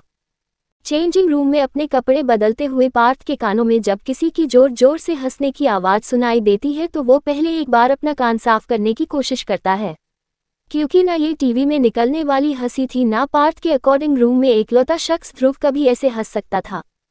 लेकिन उसकी ये बात उस समय ही दूर हो जाती है जब पार्थ सीधा ध्रुव के रूम में जाकर ही देखता है ये सच में उसका भाई है जो इतनी जोरों से हंस रहा था, अपना पेट पकड़ पकड़ कर। अचंभे में खड़े पार्थ को ये अद्भुत या यूं कहा जाए वंस इन अ वाइल्ड वाला मोमेंट देखकर अपनी आंखों पर यकीन ही नहीं हो रहा था। उसने ऐसे खिलखिलाता हुआ अपना भाई कुछ साल पहले ही देखा था जब वो ध्रुव और उसकी डिडू साथ होते थे और पार्थ की मस्ती पर तीनों ऐसे ही लोटपोट होते थे। पर आज इतने साल बाद अपने भाई की वही हंसी सुनकर पार्थ भी बहुत खुश हो जाता है और इस रेयर से मोमेंट को कैप्चर करने के लिए अपना फोन इधर उधर ढूंढने लगता है। पर वो कहते हैं ना, जिस चीज़ की आपको तुरंत जरूरत होती है वो आपको मिलती तो है पर काम के खत्म होने के बाद। पार्थ की हलचल से ध्रुव भी वापस अपनी हंसी को कंट्रोल कर लेता है, पर अब उसका ध्यान अपने बेवकूफ भाई पर था जो उसी से उसका फोन कहीं देखा पूछ रहा था। ध्रुव अपने मन में सोचता है कि हो ना हो ये और वो चूहिया दोनों भाई बहन ही है, शायद गलती से अलग अलग घर में पैदा हो गए। एक जो अपना फोन की कॉल चल रही वो भूल गई थी और एक अपना फोन खुद ही कॉल पर लगाकर भूल गया था। पार्थ इनोसेंटली अपने भाई से कहता है, भाई आज मुझे अपना फोन ही नहीं मिल रहा, जब मुझे उसमें आपकी वही पुरानी वाली हंसी रिकॉर्ड करनी थी, पता नहीं सुबह से मैंने अपना फोन यूज ही नहीं किया। जिसे सुनकर ध्रुव बस अपना माथा पकड़ लेता है। आखिर कोई इतने प्यारे तरीके से झूठ कैसे बोल सकता था, और वो भी वो इंसान जिसने सुबह से बस वीडियो कॉल ही करी थी। कभी प्रिया, कभी स्नेहा, कभी सनी और बनी। घर पर आकर भी पार्थ अपने कॉलेज वाले मूड से बाहर ही नहीं आया था। जैसे पूरा दिन ये सब अपनी शक्लें एक दूसरे को दिखाते थे, वैसे ही ध्रुव को एक दिन की भी दूरी बर्दाश्त नहीं हुई और अपने दोस्तों को एक बार में ही उससे बात करने पर मना लिया। और अभी पार्थ अपने भाई से इतना प्यारा झूठ भी बोल रहा था, पर उसकी बातों में एक सच्चाई जरूर थी कि ध्रुव इस तरह पहले नहीं हंसा था। अपने भाई की ये बात सुनकर ध्रुव बस मुस्कुरा देता है और अपनी एक उंगली उस फोन की तरफ कर देता है जहां से अब गाना आना बंद हो गया था। पार्थ को तभी याद आता है कि उसने तो स्नेहा को कॉल मिलाई थी। दोबारा कॉल करने पर उसको पता चलता है कि स्नेहा का फोन स्विच ऑफ हो गया है। शायद सुबह से फोन इस्तेमाल करते करते उसकी बैटरी डाउन हो गई होगी। बेचारे दोनों भाई बहन को पता भी नहीं चला कि उन दोनों की मस्ती का असली मजा तो शांत रहता ध्रुव उठा गया था। उधर स्नेहा के घर पर कुछ देर दिवाली की पूजा और दिया भी जल जाते हैं, तभी स्नेहा को याद आता है कि उसने अपना फोन नहीं देखा। स्नेहा इतना कह ही पाती है कि उसके घर प्रिया अपना फोन आगे करके स्नेहा के पास ले आती है। ये कॉल किसी एक की नहीं बल्कि कर्ण और पार्थ दोनों की एक साथ थी, जिसने प्रिया को स्नेहा के घर जल्दी पहुंचने के लिए उसके नाक में दम कर दिया था।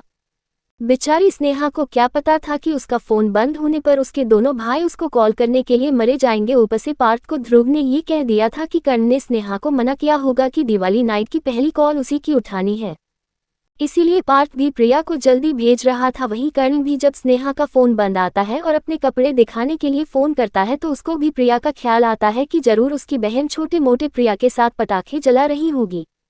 चारों अपने अपने कपड़े एक दूसरे को दिखाने लगते हैं, जिसमें सबसे ज्यादा पार्थ और स्नेहा ही थे। ऐसे ही घर आए स्नेहा और प्रिया की छुट्टियां बीत जाती है।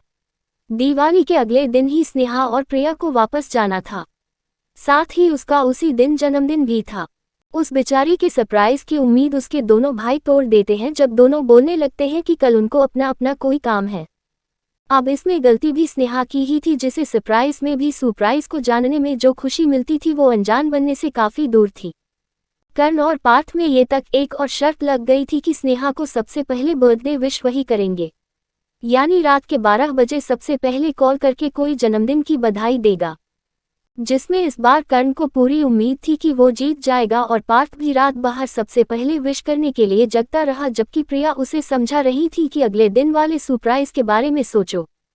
लेकिन पार्थ कर्ण से हारना नहीं चाहता था, पर इस बार कोई एक नहीं बल्कि दोनों लोग ही हार जाते हैं।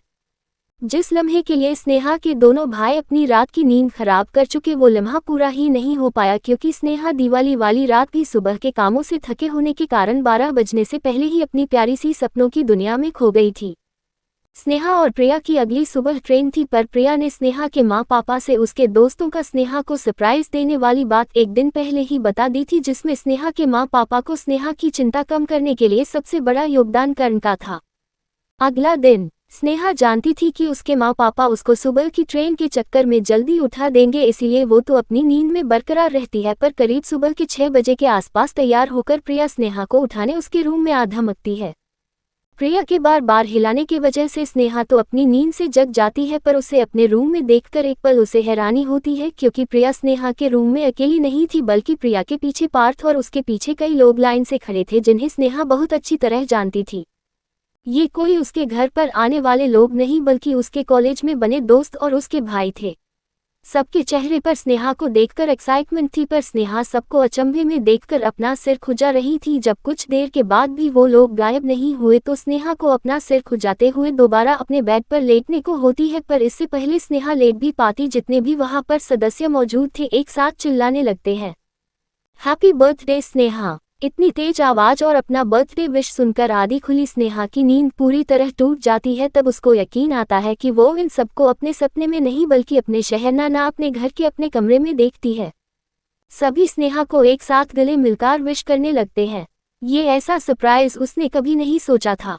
लेकिन तभी स्नेहा के दिमाग में आता है कि आज तो उसको दिल्ली जाना था, क्योंकि अगले दिन से उसके कॉलेज की पढ़ाई स्टार्ट होनी है। तो फिर ये सब यहाँ क्या कर रहे हैं? स्नेहा अपने भोलेपन से सबको कहती है कि क्या अब हम सब साथ में कॉलेज जाएंगे? क्या आप लोग मेरे और प्रिया के साथ आज वाली ट्रेन से चलने के लिए आए हों, क्योंकि हमारा कॉलेज तो अटेंडेंस कम होने पर मार्क्स काट देता है, और अगर आज हम दिल्ली नहीं पहुंचे तो कल सुबह की क्लास कैसे कर पाएंगे?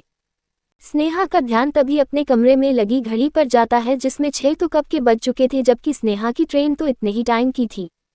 स्नेहा अपने सिर पर एक चपत लगाकर कहती है, अरे आपके सरप्राइज के चक्कर में मेरी आज की ट्रेन छूट जाएगी। आज पता नहीं कैसे माँ ने मुझे उठाया ही नहीं। अपनी बहन की प्यारी सी बचकानी बातें सुनकर जहां कर्ण और कृति मुस्कुरा रहे थे, वहीं पार्थ स्नेहा से बोलता है कि बेवकूफ लड़की, अगर कॉलेज जाना ही होता तो हम सब तुम्हारे घर पर क्या तुम्हारी पैकिंग कराने आते। लगता है स्नेहा 1 साल बड़ी होने के बजाय 1 साल पीछे चली गई है। स्नेहा अपना मुंह बनाकर पार्थ को घूरती है, क्योंकि एक तरह से वो अपनी जगह सही कह रही थी। एक तो उनका कॉलेज एक छुट्टी एक्स्ट्रा देने के लिए लाखों कॉलेज के काम बताकर छुट्टियां कैंसिल कर देता है। ऊपर से अगर कोई आम इंसान छुट्टी ले भी ले तो उससे इतने सवाल पूछे जाते हैं जितने एक पुलिस चोर से पूछ लेती है। पर ये रूल्स हर इंसान के लिए एक समान भी नहीं थे। लेकिन स्नेहा और पार्थ की फिर कोई तू मैं ना शुरू हो जाए उससे पहले प्रिया बोल पड़ती है, हम सब ने तेरे लिए एक दिन का ऑफ लिया है। कॉलेज की चिंता मत कर, वो सब भी सेट है। तू बस जल्दी से तैयार होकर नीचे आ जा, अगला सरप्राइज तेरा इंतजार कर रहा है। स्नेहा अपना मासूम सा प्यारा चेहरा प्रिया के तरफ करती है, जैसे उसे अभी जानना है कि इसके अलावा और कौन सा सरप्राइज हो सकता है। इनका आना ही स्नेहा के लिए सबसे बड़ा सरप्राइज ऑलरेडी था। लेकिन इतने मासूम चेहरे के मासूमियत को देखने से पहले ही प्रिया सबको उस रूम से बाहर चलने को कह देती है। अब स्नेहा की इतनी मासूम शक्ल देखकर तो बेचारा ध्रुव अपना गुस्सा भूल जाता था। ये बेचारे तो स्नेहा की मासूमियत को देखकर अपने अगले सरप्राइज की बातें एक रटे हुए तोते की तरह सब उगल देंगे। प्रिया की हड़बड़ाहट देखकर सब समझ जाते हैं कि उनको अभी बाहर जाना होगा, वरना स्नेहा 2 सवाल अपनी मासूम शक्ल बनाकर पूछेगी और उसके साथ ही एक ही झटके में सब बता देंगे, जबकि उन्होंने इसे सरप्राइज रखने के लिए पहले से प्लानिंग करी हुई थी। अब स्नेहा का तो ये बहरस्त था जो सिवाय उसकी माँ के सब पर आसानी से चल जाता था, बशर्ते वो स्नेहा का करीबी हो। सबके जाने के बाद स्नेहा जल्दी से तैयार होकर नीचे जाने को होती है। घर में पूरे सोफे पर उसकी दोस्तों की पलटन फैली हुई थी, वहीं कर्ण तो सबसे ऐसे बात कर रहा था जैसे वो इस घर का सदस्य बहुत पहले से था। बहन के साथ कर्ण ने स्नेहा के माँ पापा को भी अपना लिया था। स्नेहा की माँ ने तब तक सबके लिए नाश्ते का इंतजाम भी कर दिया था। इतने में स्नेहा एक डगरी पहने हुए नीचे आती है। क्यूट सी स्नेहा उस ड्रेस में किसी बच्ची से कम नहीं लग रही थी। उस डगरी की खासियत ये थी कि वो डिटैचेबल थी, यानी स्ट्रैप हटा दो तो एक क्रॉप टॉप के साथ न्यू फैशन ट्राउजर्स बना देती है। स्नेहा नीचे आकर देखती है तो सभी इस तरह बर्ताव कर रहे थे जैसे उनका यहाँ पर आना रोज का है। साथ ही सभी ब्रेकफास्ट आने का बेसब्री से इंतजार भी कर रहे थे। लेकिन कर्ण बार बार किसी को कॉल मिलाने में बिजी था।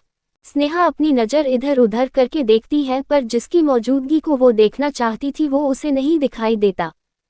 फ्लैशबैक। स्नेहा ने अपने रूम में ही चेक कर लिया था कि उसे रात में ही सबने कॉल किया था, पर ध्रुव का एक भी कॉल नहीं आता, जबकि दिवाली वाली रात में आखिरी वीडियो कॉल में उसी का चेहरा था। बल्कि स्नेहा ध्रुव से बात करते करते ही सो गई थी। स्नेहा को बस इतना याद था कि जब उसकी पलकें बंद हो रही थीं तो ध्रुव का चेहरा बड़ा नजर आने लगा था, पर बेचारे आगे कुछ देख ही नहीं पाते और आंखें बंद होते ही स्नेहा अपना मुंह खुला करके सोने लगी। वही ध्रुव ने 12 बजने से बस कुछ देर पहले ही अपना फोन काटा था। तब तक वो बड़े प्यार से सोती हुई स्नेहा का चेहरा निहार रहा था और फोन रखने के बाद उसको भी बड़ी जल्दी नींद आ गई थी। स्नेहा को यूं इस तरह देखने से ही ध्रुव भी अपनी नींद बिना किसी मेडिसिन के ले लेता था, या फिर उसको स्नेहा के रिकॉर्डेड गाने को सुनने की जरूरत होती थी, वरना इस समय पहले ध्रुव कभी भी सोया नहीं करता था। Flashback and. कर्ण अपना फोन रखकर कहता है, पता नहीं ये कहाँ रह गया, अब तक तो आ जाना चाहिए। स्नेहा ने ये सुन लिया था, इसलिए कर्ण के पास जाकर पूछती है, भाई क्या कोई और भी आने वाला है? स्नेहा का सवाल सुनकर पार्थ कहने लगता है, और क्या हम अकेले नहीं बल्कि पूरा कॉलेज साथ आया है। तुम्हारे जन्मदिन के लिए मैं इतना तो कर ही सकता हूँ, अब तुम बस अपनी पार्टी देने का सोचो। पार्थ बेचारा तो अपनी बात कह देता है, पर स्नेहा ये सुनकर अपना माथा पकड़ लेती है कि ये इसका कैसा भाई निकला जिसने अपनी बहन को लूटने के लिए पूरा कॉलेज ही उसके घर पर बुला दिया। और तो और अब इसको पार्टी भी चाहिए। स्नेहा गुस्से से पार्थ को घूरती है जो अपनी बातों पर इतरा रहा था। स्नेहा इस बात का यकीन करने के लिए कर्ण भाई से पूछती है तो वो भी पहले कुछ सोचकर फिर पार्थ की बात पर अपना सिर हाँ में हिला देता है। सभी थोड़ी थोड़ी देर में इस बात पर स्नेहा को कंफर्म कर देते हैं कि सच में स्नेहा की बर्थडे में पूरा कॉलेज ही आ गया है। स्नेहा को तभी कार के अचानक ड्रिफ्ट करने आवाज सुनाई देती है। स्नेहा भागकर बाहर जाती है तो 2 लग्जरी मेबाक स्नेहा के घर के बाहर खड़ी थी, जिसमें से एक तो शायद पहले से पार्क थी, दूसरी अभी अभी आई थी। स्नेहा सोचती है कि उसका पूरा कॉलेज एक गाड़ी में कैसे आ सकता है, पर तभी गाड़ी से बाहर और कोई नहीं बल्कि ध्रुव निकलता है। जिसे पार्थ ने पूरा कॉलेज कहा था वो एक किस्म से सही भी था, क्योंकि ध्रुव की बात कॉलेज का रूल बन जाता है और वही उसकी उपस्थिति उसके कॉलेज के नाम में 4 चांद लगा देते हैं। ध्रुव एक ब्लैक सनग्लासेस लगाए हुए अपनी गाड़ी से बाहर आ रहा था, जिसे देखने के लिए स्नेहा की पड़ोसियों की खिड़कियां भी खुल गई थी।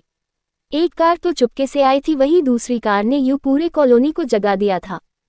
आसपास के लोग इतनी शानदार गाड़ियां को देखकर हैरान थे, वहीं इतना हैंडसम हीरो पहली बार उन्होंने अपने सामने देखा था। वहीं ध्रुव अपने सनग्लासेस से अपने घर के दरवाजे से बाहर आती स्नेहा को ही देख रहा था, जिस पर उसके जन्मदिन का ग्लो दूर से भी दिखाई दे रहा था। स्नेहा शौक खड़ी ध्रुव को अपने घर के अंदर आते हुए देखती रह जाती है। वहीं ध्रुव की गाड़ी की आवाज सुनकर कर्ण समझ जाता है कि ध्रुव आखिर आ ही गया। कुछ समय बाद स्नेहा की मुस्कान ही जाने का नाम नहीं ले रही थी, क्योंकि वो सब एक साथ और कहीं नहीं बल्कि आइस स्केटिंग के लिए जा रहे थे। एक विश तो उसकी पूरी होने जा रही थी, पर आइस रिंग में डांस कैसे करेगी उसको थोड़ी चिंता थी।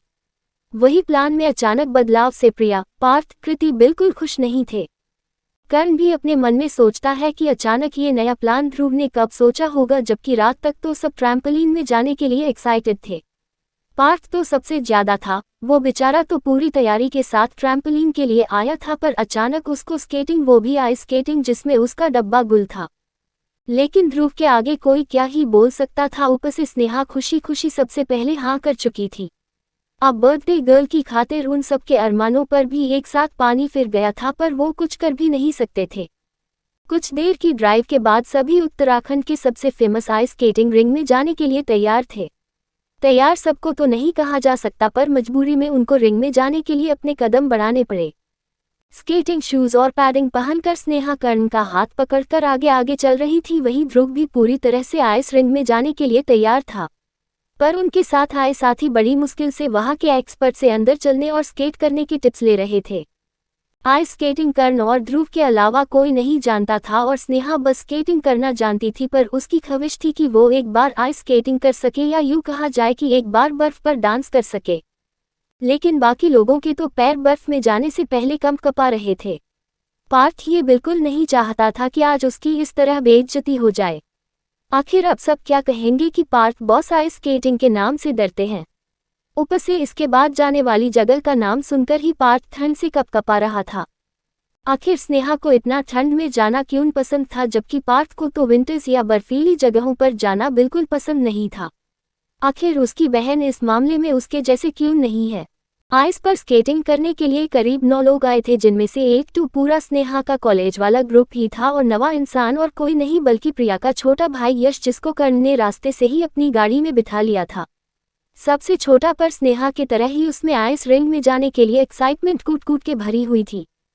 इंस्ट्रक्टर के समझाने के बाद एक एक करके सभी अपने आइस स्केट्स पहनने लगते हैं। वहीं पार्थ को लग रहा था कि सिवाय कर्ण और ध्रुव के अलावा किसी से भी कुछ मिनट्स के बाद यहाँ पर स्केट्स नहीं होंगे और अपनी टीमें बनाकर वो सबको ट्रैम्पोलिन के लिए मना लेगा। पर उसका प्लान एक एक करके सभी उस आइस रिंग में स्नेहा को कर्ण का हाथ पकड़कर स्केट्स करते देखकर चेंज हो गया था। स्नेहा को कर्ण ने ही सर्फेस पर स्केट्स राइड्स करना सिखाया था, इसीलिए उसे कुछ ही समय लगा और वो किसी के सपोर्ट के चलते बर्फ पर आसानी से स्केट्स कर पा रही थी। स्नेहा को इस तरह देखकर सबसे पहले यश धीरे धीरे आइस रिंग में अपना बैलेंस बनाते बनाते अपने साथ इस प्लान को कैंसिल करने वाले ग्रुप को छोड़ गया। यश भी अकेले लेकिन बिना गिरे अच्छी राइड्स कर पा रहा था। अपना एक साथी कम होते देखकर पार्थ अपने बॉस होने का फायदा उठाता है और सबको बस रिंग के बाहर ही खड़े रहने के लिए कह देता है।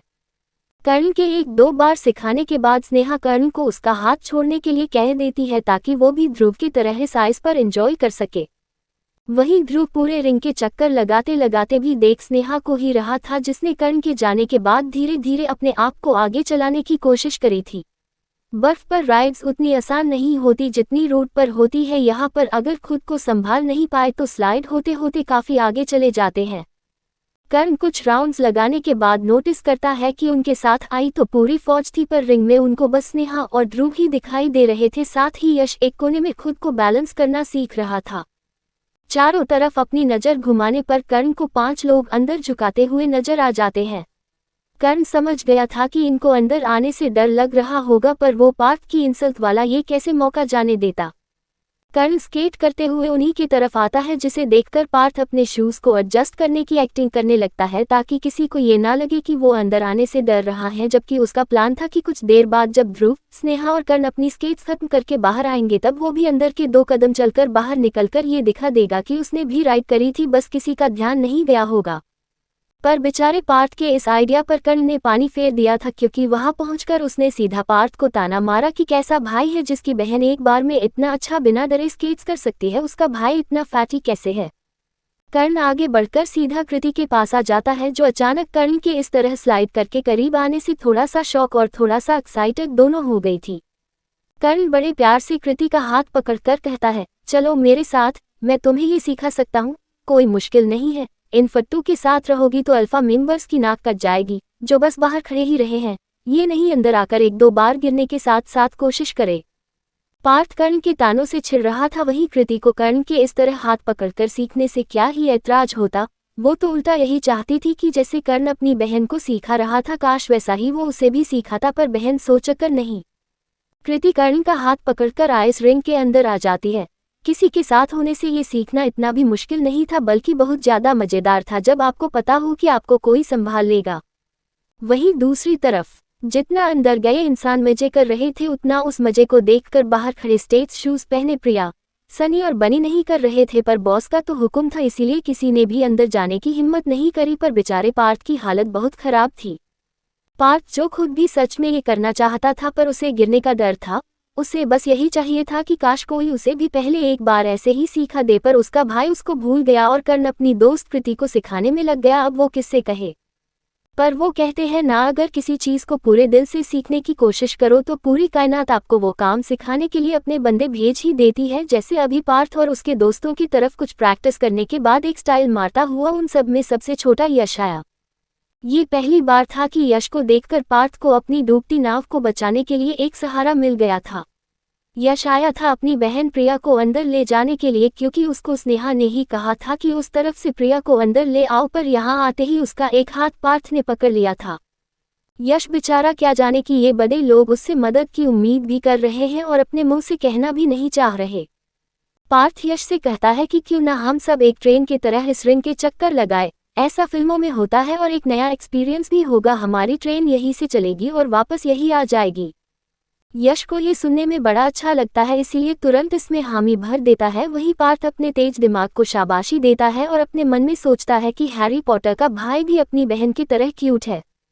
वहाँ दूसरी तरफ स्नेहा अपनी धीरे धीरे स्केट्स कर रही थी, पर एक कव के आने पर खुद को संभालने करती है, पर सीधा स्लाइड होते हुए ध्रुव को अपने दोनों बाहों में पकड़ लेती है, जो कर्ण के जाने के बाद स्नेहा के आसपास ही चक्कर लगा रहा था, ताकि स्नेहा अगर कभी गिरने को हुई तो उसे बचा लेगा।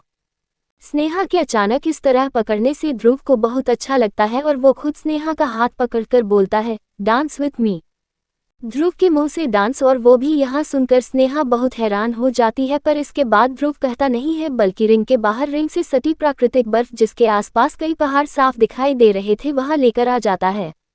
इस तरफ राइड करने बस वही लोग आते हैं जिन्हें अंदर के रिंग में अच्छे से स्केट्स करने का एक्सपीरियंस हो जाता है, क्योंकि अंदर मदद के लिए हमेशा इंस्ट्रक्टर होते हैं, पर बाहर कुछ दिलेर लोग ही अपनी अलग राइड्स का मजा ले सकते थे।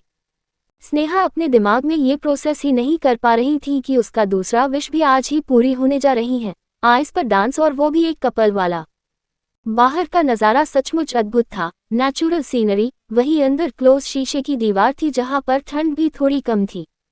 बाहर आकर स्नेहा मासूमियत से ध्रुव से कहती है कि यहाँ पर गाना तो है ही नहीं, बिना गाने की डांस कैसे करूं। स्नेहा एक पाउट बनाकर इतने प्यार से ध्रुव से कहती है कि उसकी इस अदा पर तो ध्रुव भी अपनी सारी होशियारी खोने को तैयार था। ये गाना क्या चीज थी।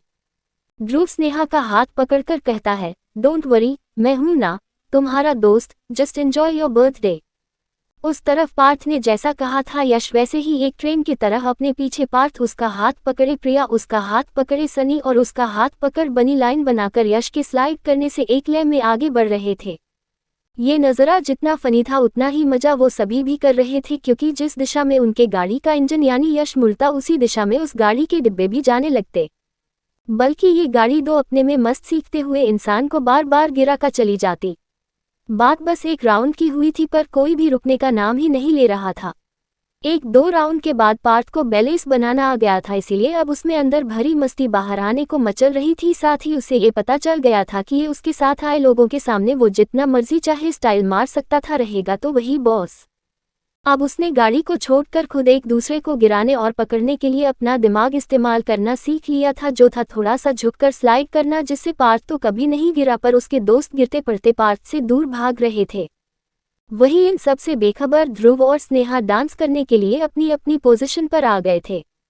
इसके बाद ध्रुव स्नेहा एक हाथ अपने हाथों में पकड़कर दूसरे हाथों से उसको आगे ले जाने लगता है। ध्रुव ने स्नेहा को जब घुमाना शुरू किया तभी ध्रुव गाने भी लगता है, तेरी नज़र ने ये क्या कर दिया, मुझसे मुझी को जुदा कर दिया, मैं रहता हूँ तेरे पास कहीं, अब मुझको मेरा एहसास नहीं, दिल कहता है बस मुझी से, कि थोड़ा थोड़ा प्यार हुआ तुमसे -2, कि ज़्यादा भी होगा तुम ही से, कि थोड़ा थोड़ा प्यार हुआ। ध्रुव स्नेहा को घूमते हुए काफ़ी राउंड ले रहा था, वही स्नेहा इस तरह डांस करने और ध्रुव के उसका फेवरेट गाने गाने पर बहुत खुशी से वाव चिल्ला रही थी। ये कोई आसान भी नहीं था। ध्रुव के गाने के साथ उसके डांस के बैलेंस को देखकर स्नेहा भी बहुत हैरान थी। ध्रुव हल्की फुल्की स्नेहा को आसानी से एक जगह से दूसरी जगह स्लाइड कर पाते हुए कई स्टेट्स राउंड के कर चुका था। साथ ही एक दूसरे के बाहों में बाहें डालकर भी दोनों ने एक दूसरे के साथ डांस कर लिया था। ध्रुव स्नेहा की तरह ट्रेन डांस करना नहीं जानता था, पर उसकी बैलेंस में पकड़ काफ़ी अच्छी थी, इसीलिए स्नेहा ने अपने गिरने के डर को भूलकर ध्रुव पर खुद को संभालने की जिम्मेदारी डाल दी थी, ताकि वो अपना ये बर्फ पर डांस वाला सपना पूरा कर सके। ध्रुव ने स्नेहा को कभी गोंद में उठाकर गोल घुमाना, कभी उसको एक उंगली पकड़कर अपने चारों तरफ स्लाइड करवाना, सभी कपल मूव्स किए थे। साथ ही ध्रुव स्नेहा की हंसी और उसके प्यारे चमकते चेहरे में इतना खो गया कि एक डांस जो बस कुछ मिनट्स का होना था, ध्रुव उसे रोकना ही नहीं चाहता था। ध्रुव आगे की लाइन गाते हुए स्नेहा को अपने बिल्कुल करीब खींचकर डांस करने लगता है। मेरी आंखों की दुआ है ये चेहरा तेरा, अब देखे बिन तुझे ना गुजारा हो मेरा, मैं सांस भी लूं तुझे चाहे बिना, अब होगा ये हमसे, कि थोड़ा थोड़ा प्यार हुआ तुमसे।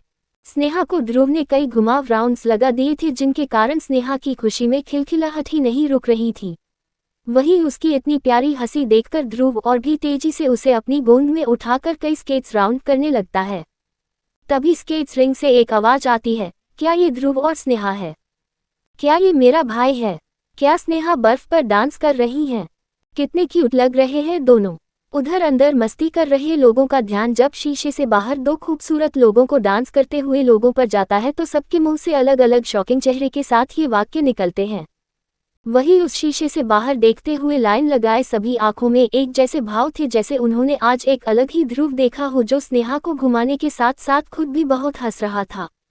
ध्रुव स्नेहा को अपनी गोंद में उठाकर कई स्केट्स के राउंड लगा रहा था। वहीं स्नेहा की खिलखिलाहट बाहर झांक रहे स्नेहा और ध्रुव के साथ आए उनके साथियों को भी सुनाई देने लगती है, क्योंकि यश भी ध्रुव की तरह बाहर वाली नेचुरल आइस पर अपना टैलेंट देखना चाहता था, इसीलिए उसके वो रिंग के पीछे वाले डोर को खोलने से स्नेहा की हंसी और ध्रुव के गाने की आवाज़ अंदर मस्ती कर रहे लोगों को भी सुनाई देने लगती है। तभी सब शीशे से बाहर के नज़ारे को अपनी आंखों में कैप्चर कर रहे थे। वहीं कर्ण इन सब से काफ़ी तेज निकलता है जो अपने फ़ोन से इस अद्भुत नज़ारे को कैद कर लेता है।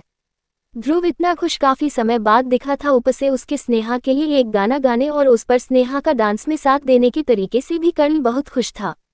कहीं ना कहीं उसको इतना तो लग ही गया था कि जिसे ध्रुव दोस्ती बताने की कोशिश करता है वो दोस्ती से तो कई ज़्यादा है। ये वही ध्रुव था जो पहले कर्ण से कहता था कि उसके लिए उसका काम सबसे ऊपर है और वो गाना नहीं गायक, पर आज देखो वो ध्रुव ही था जिसने स्नेहा के लिए उसका इतना शानदार जन्मदिन प्लान किया, साथ ही स्नेहा की एक विश जो उसे पता थी वो भी पूरी कर दी। कर्ण ने ये मोमेंट तो कैप्चर कर लिया था, पर ध्रुव के भाई पार्थ को तो आज एक सदमा मिल गया था। उसका भाई और वो भी इतना दिल खोलकर एंजॉय कब से करने लग गया, जिसने अपनी स्कूल के बाद से बस अपने काम में ही अपनी दुनिया देख ली थी। ये रूप तो ध्रुव का पार्थ का पहले नहीं देखा था। उसका हिटलर भाई हंसते हुए कितना अच्छा लगता है। तभी स्नेहा हंसते हंसते खांसने लगती है और ध्रुव धीरे से स्नेहा को नीचे उतार देता है, पर इतना गोल चक्कर लगाने से स्नेहा का सिर भी गोल ही घूम रहा था, इसीलिए ध्रुव उसे फिर से अपनी गोंद में उठाकर अंदर रिंग की तरफ लेकर आने लगता है। अब ये तो एक और अजूबा हो गया था, क्योंकि ध्रुव स्नेहा को एक प्रिंसेस की तरह कैरी करके ला रहा था। इसके बाद सभी का प्लान था कि जब आइस स्केटिंग कर ही ली है तो उत्तराखंड में आउली भी घूम लिया जाए, जहां पर नवंबर की शुरुआत में स्नोफॉल भी देखने को मिल जाती है, साथ ही स्कीइंग भी हो जाती है। पर सभी को इस बात का डर था कि ध्रुव जरूर मना कर देगा, क्योंकि ऑलरेडी सबको यहां पर एंजॉय करते करते शाम हो गई थी और कोई चांस नहीं था कि वो आज एक ही दिन आउली भी जाकर एंजॉय कर पाए। स्नेहा के लिए सबने एक केक भी काटवा दिया था जो था, इसीलिए अब सबको बस आज की खूबसूरत यादों के सहारे ही अपने अगले दिन वापसी जाने के बारे में सोचना था। अगले दिन का कॉलेज सबको पता था, साथ ही ये भी कि सभी एक साथ ध्रुव के चार्ट से सुबह ही दिल्ली भी पहुंच जाएंगे, इसीलिए अपनी इच्छाओं को मारते हुए सभी स्नेहा के घर की तरफ जाने लगते हैं।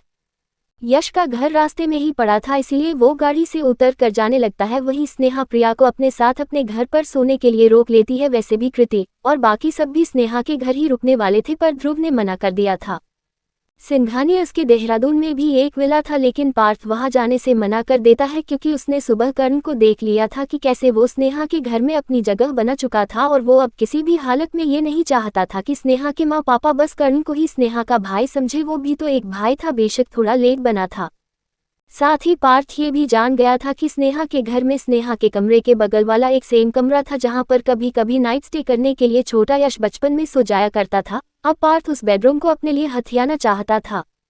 कुछ देर बाद सभी स्नेहा के घर पहुंच गए थे। इस बार भी पार्थ ने स्नेहा को ध्रुव की चलाई गाड़ी के अंदर बिठा लिया था। साथ ही सनी और बनी के दिमाग में डाल दिया था कि जब भी कर्ण उसकी बहन को उससे छीनने के लिए आए तब उनको उनके बॉस की मदद करनी है। उन्हें कृति को तो कहने की कभी जरूरत ही नहीं पड़ती थी, क्योंकि वो तो सबसे पहले कर्ण की गाड़ी में जाकर बैठ जाती थी। बाहर से जैसे ही गाड़ियां की आवाज आती है, अंदर खाने का इंतजाम कर रही स्नेहा की मां झट से हाथों में आटा लगे होने के बावजूद बाहर आ जाती है। शाम हो गई थी, उन्हें स्नेहा के साथ बाहर गए सभी बच्चों की चिंता होने लगी थी। ऊपर से उनके फैमिली ग्रुप पर भी उनकी दो सहेलियां कर्ण की मॉम और पार्थ की मॉम भी अपने बच्चों के कहाँ होने के बारे में पूछ रही थीं। स्नेहा की मां देखती है सब उतर गए, पर एक लड़का नहीं उतरा, और ये वही था जो सुबह भी उनके लाख कहने पर घर के अंदर नहीं आया था। यहाँ तक कि सुबह के नाश्ते के टाइम भी ये अपनी गाड़ी में ही बैठा हुआ था और इस वक्त अपनी गाड़ी को पीछे मुड़ने की कोशिश करने में लगा हुआ है। स्नेहा की मां सीधा ध्रुव वाली गाड़ी के आगे खड़ी हो जाती है। तभी ध्रुव का ध्यान जाता है कि ये औरत तो स्नेहा की मां लग रही है। स्नेहा को खूबसूरती उसकी मां से ही विरासत में मिली थी, पर ध्रुव ये भूल जाता है कि स्नेहा को उसका अपना काम निकलवाने का अंदाज भी अपनी मां से ही मिला था। स्नेहा की मां अंदर बैठे ध्रुव को अपनी हाथ से बाहर आने को कहती है। ध्रुव बाहर आता है तो सबको ये लगता है कि स्नेहा की मां आखिर करना क्या चाह रही हैं। सभी मुड़कर स्नेहा से पूछने के लिए देखते हैं तो स्नेहा तो कभी की अंदर जा चुकी थी। ध्रुव स्नेहा की मां के करीब आकर उन्हें हेलो कहता है। इसके बाद आरती जी कहती है, तुम बाहर कहाँ जा रहे हो, बिना मुझसे मिले? सुबह भी मैं देख नहीं पाई थी, अंदर आओ, खाना बन गया है। ध्रुव ये सुनकर तुरंत मना कर देता है कि वो नहीं रुक सकता और उसका घर है, वहां पर सर्वेंट्स बना देंगे, खाने की कोई चिंता नहीं है। बेटा, ये सारे बच्चे भी तो खाना खा रहे हैं, तुम अकेले क्यों खाओगे जब मैं हूं यहाँ पर? अगर मेरे इतने कहने पर स्नेहा ने मना किया होता तो अभी एक चपत लगी होती। आरती जी गुस्से से डांट कर ध्रुव को बोलती है। आरती जी के एक दो बार और कहने पर भी ध्रुव तुरंत एक ही बार में मना कर दे रहा था। इसके बाद आरती जी अपने आटे लगे हुए हाथ से ही ध्रुव को पकड़कर अंदर ले जाने लगती है। बाहर खड़ा कर्ण, पार्थ और कृति शौक थे कि कहीं ध्रुव को ऐसा करना बुरा ना लगे। इस तरह हक जताना उसने अपने परिवार वालों को भी नहीं दिया था, यहाँ तक कि उसकी बुआ भी एक बार ध्रुव के ना के आगे अपनी बात नहीं रखती थी। पर सबके उम्मीदों से अलग ध्रुव ने आरती जी के डांट के साथ उनके अंदर ले जाने वाले अंदाज को नहीं रोका। पार्टी कर्ण के कानों में फुसफुसा कर कहता है, क्या ध्रुव भाई एक चपत से डर गए? ये कब से अपनी बात काटने वालों के साथ उनकी बात मानने लग गए? जिस पर कर्ण भी वैसे ही पार्थ के कानों में फुसफुसा कर कहता है, ध्रुव के साथ बहुत कुछ अलग होने लगा है, वो पुराना वाला ध्रुव अब नहीं रहा। पार्थ फिर से कर्ण के कानों में फुसफुसाहटों में अपनी बात रखने वाला था, जिस पर इनके अंतरंगी तरीके से बात करने पर कृति कहती है, तुम लोग क्या कर रहे हो? वैसे ही दोनों की बातें हम सबको सुनाई दे रही हैं, सीक्रेट टॉक्स के लिए थोड़ा दूर जाकर फुसफुसाना होता है। तभी कर्ण और पार्थ एक दूसरे को देखते हैं और अपने अगल बगल वाकई में सभी एक साथ बड़े करीब ही खड़े थे जब से उन्होंने आरती जी को ध्रुव के महंगी ड्रेस को आटा लगाते हुए खींचकर अंदर ले जाते हुए देखा था। अब तक स्नेहा अपना घर की ड्रेस पहन कर आ चुकी थी और उसने प्रिया को भी अपनी ड्रेस दे दी थी। साथ ही दोनों कृति को अपने साथ अपने रूम में ले जाने के लिए आए थे। दरअसल वो दोनों तो कॉलेज की रूममेट है, इसलिए एक दूसरे के कपड़े पहन सकती है, लेकिन आज कृति भी उनके साथ सोने वाली थी, इसलिए कृति मैम को उनके रूम में कोई दिक्कत नहीं हो, इसलिए स्नेहा और प्रिया अपने रूम को कई तरह से सजाकर थोड़ा मॉडर्न कर देना चाहती थी। साथ ही स्नेहा ने अपने नई ड्रेस जो उसने अपने जन्मदिन वाले दिन पहनने की सोची थी वो कृति मैम को पहनने के लिए निकाल दी थी। इस ड्रेस में एक मिकी माउस बना हुआ था जो स्नेहा के साइज के हिसाब से भी थोड़ी बड़ी थी, पर ये कृति को आसानी से आ जाती। यही सोचकर स्नेहा और प्रिया घर आते ही सबसे पहले अपने रूम भाग गए थे। होता भी वही है, क्यूट से टॉप और पैजामा में कृति बहुत ज्यादा क्यूट लग रही थी। उस ड्रेस की खासियत ये थी कि उस पर इतना मुलायम काम था कि उसको छूने पर ऐसा लगता था कि किसी क्यूट से फेदर को छू रहे हो। कृति भी समझ गई थी कि स्नेहा ने अपनी नई ड्रेस उसको पहनने के लिए दी थी, पर उसने भी सोच लिया था कि स्नेहा को एक ऐसी सेम ड्रेस वो बर्थडे गिफ्ट के तौर पर देगी, बल्कि उसको अकेले नहीं साथ में प्रिया को भी, पर एक कार्टून कैरेक्टर के चित्र पर। ध्रुव अंदर आ गया था। यही देखकर कर्ण स्नेहा के घर और उस जगह के बारे में इतना बखान कर रहा था जैसे वो इस घर में रहता हो, जबकि उसने कुछ दिन पहले ही आरती जी से अपने घर का वीडियो दर्शन कराए थे ताकि पार्थ के सामने ये दिखा सके कि उसको उसकी बहन और उनके घर में उसकी क्या पोजीशन है। पर पार्थ भी कहाँ कम निकलता, उसने तो सीधा अपना दिमाग ही चला लिया। पार्थ किचन में जाकर आरती जी को अपने बारे में बताने लगा। साथ ही उसने अपनी बातों में आरती जी को कुछ इस तरह फंसाया कि मम्मी वाले चैटिंग ग्रुप का अब वो भी एक सदस्य बन गया था। उसने आरती जी को ये भी वादा कर दिया कि किसी भी लड़के को स्नेहा के करीब नहीं आने देगा।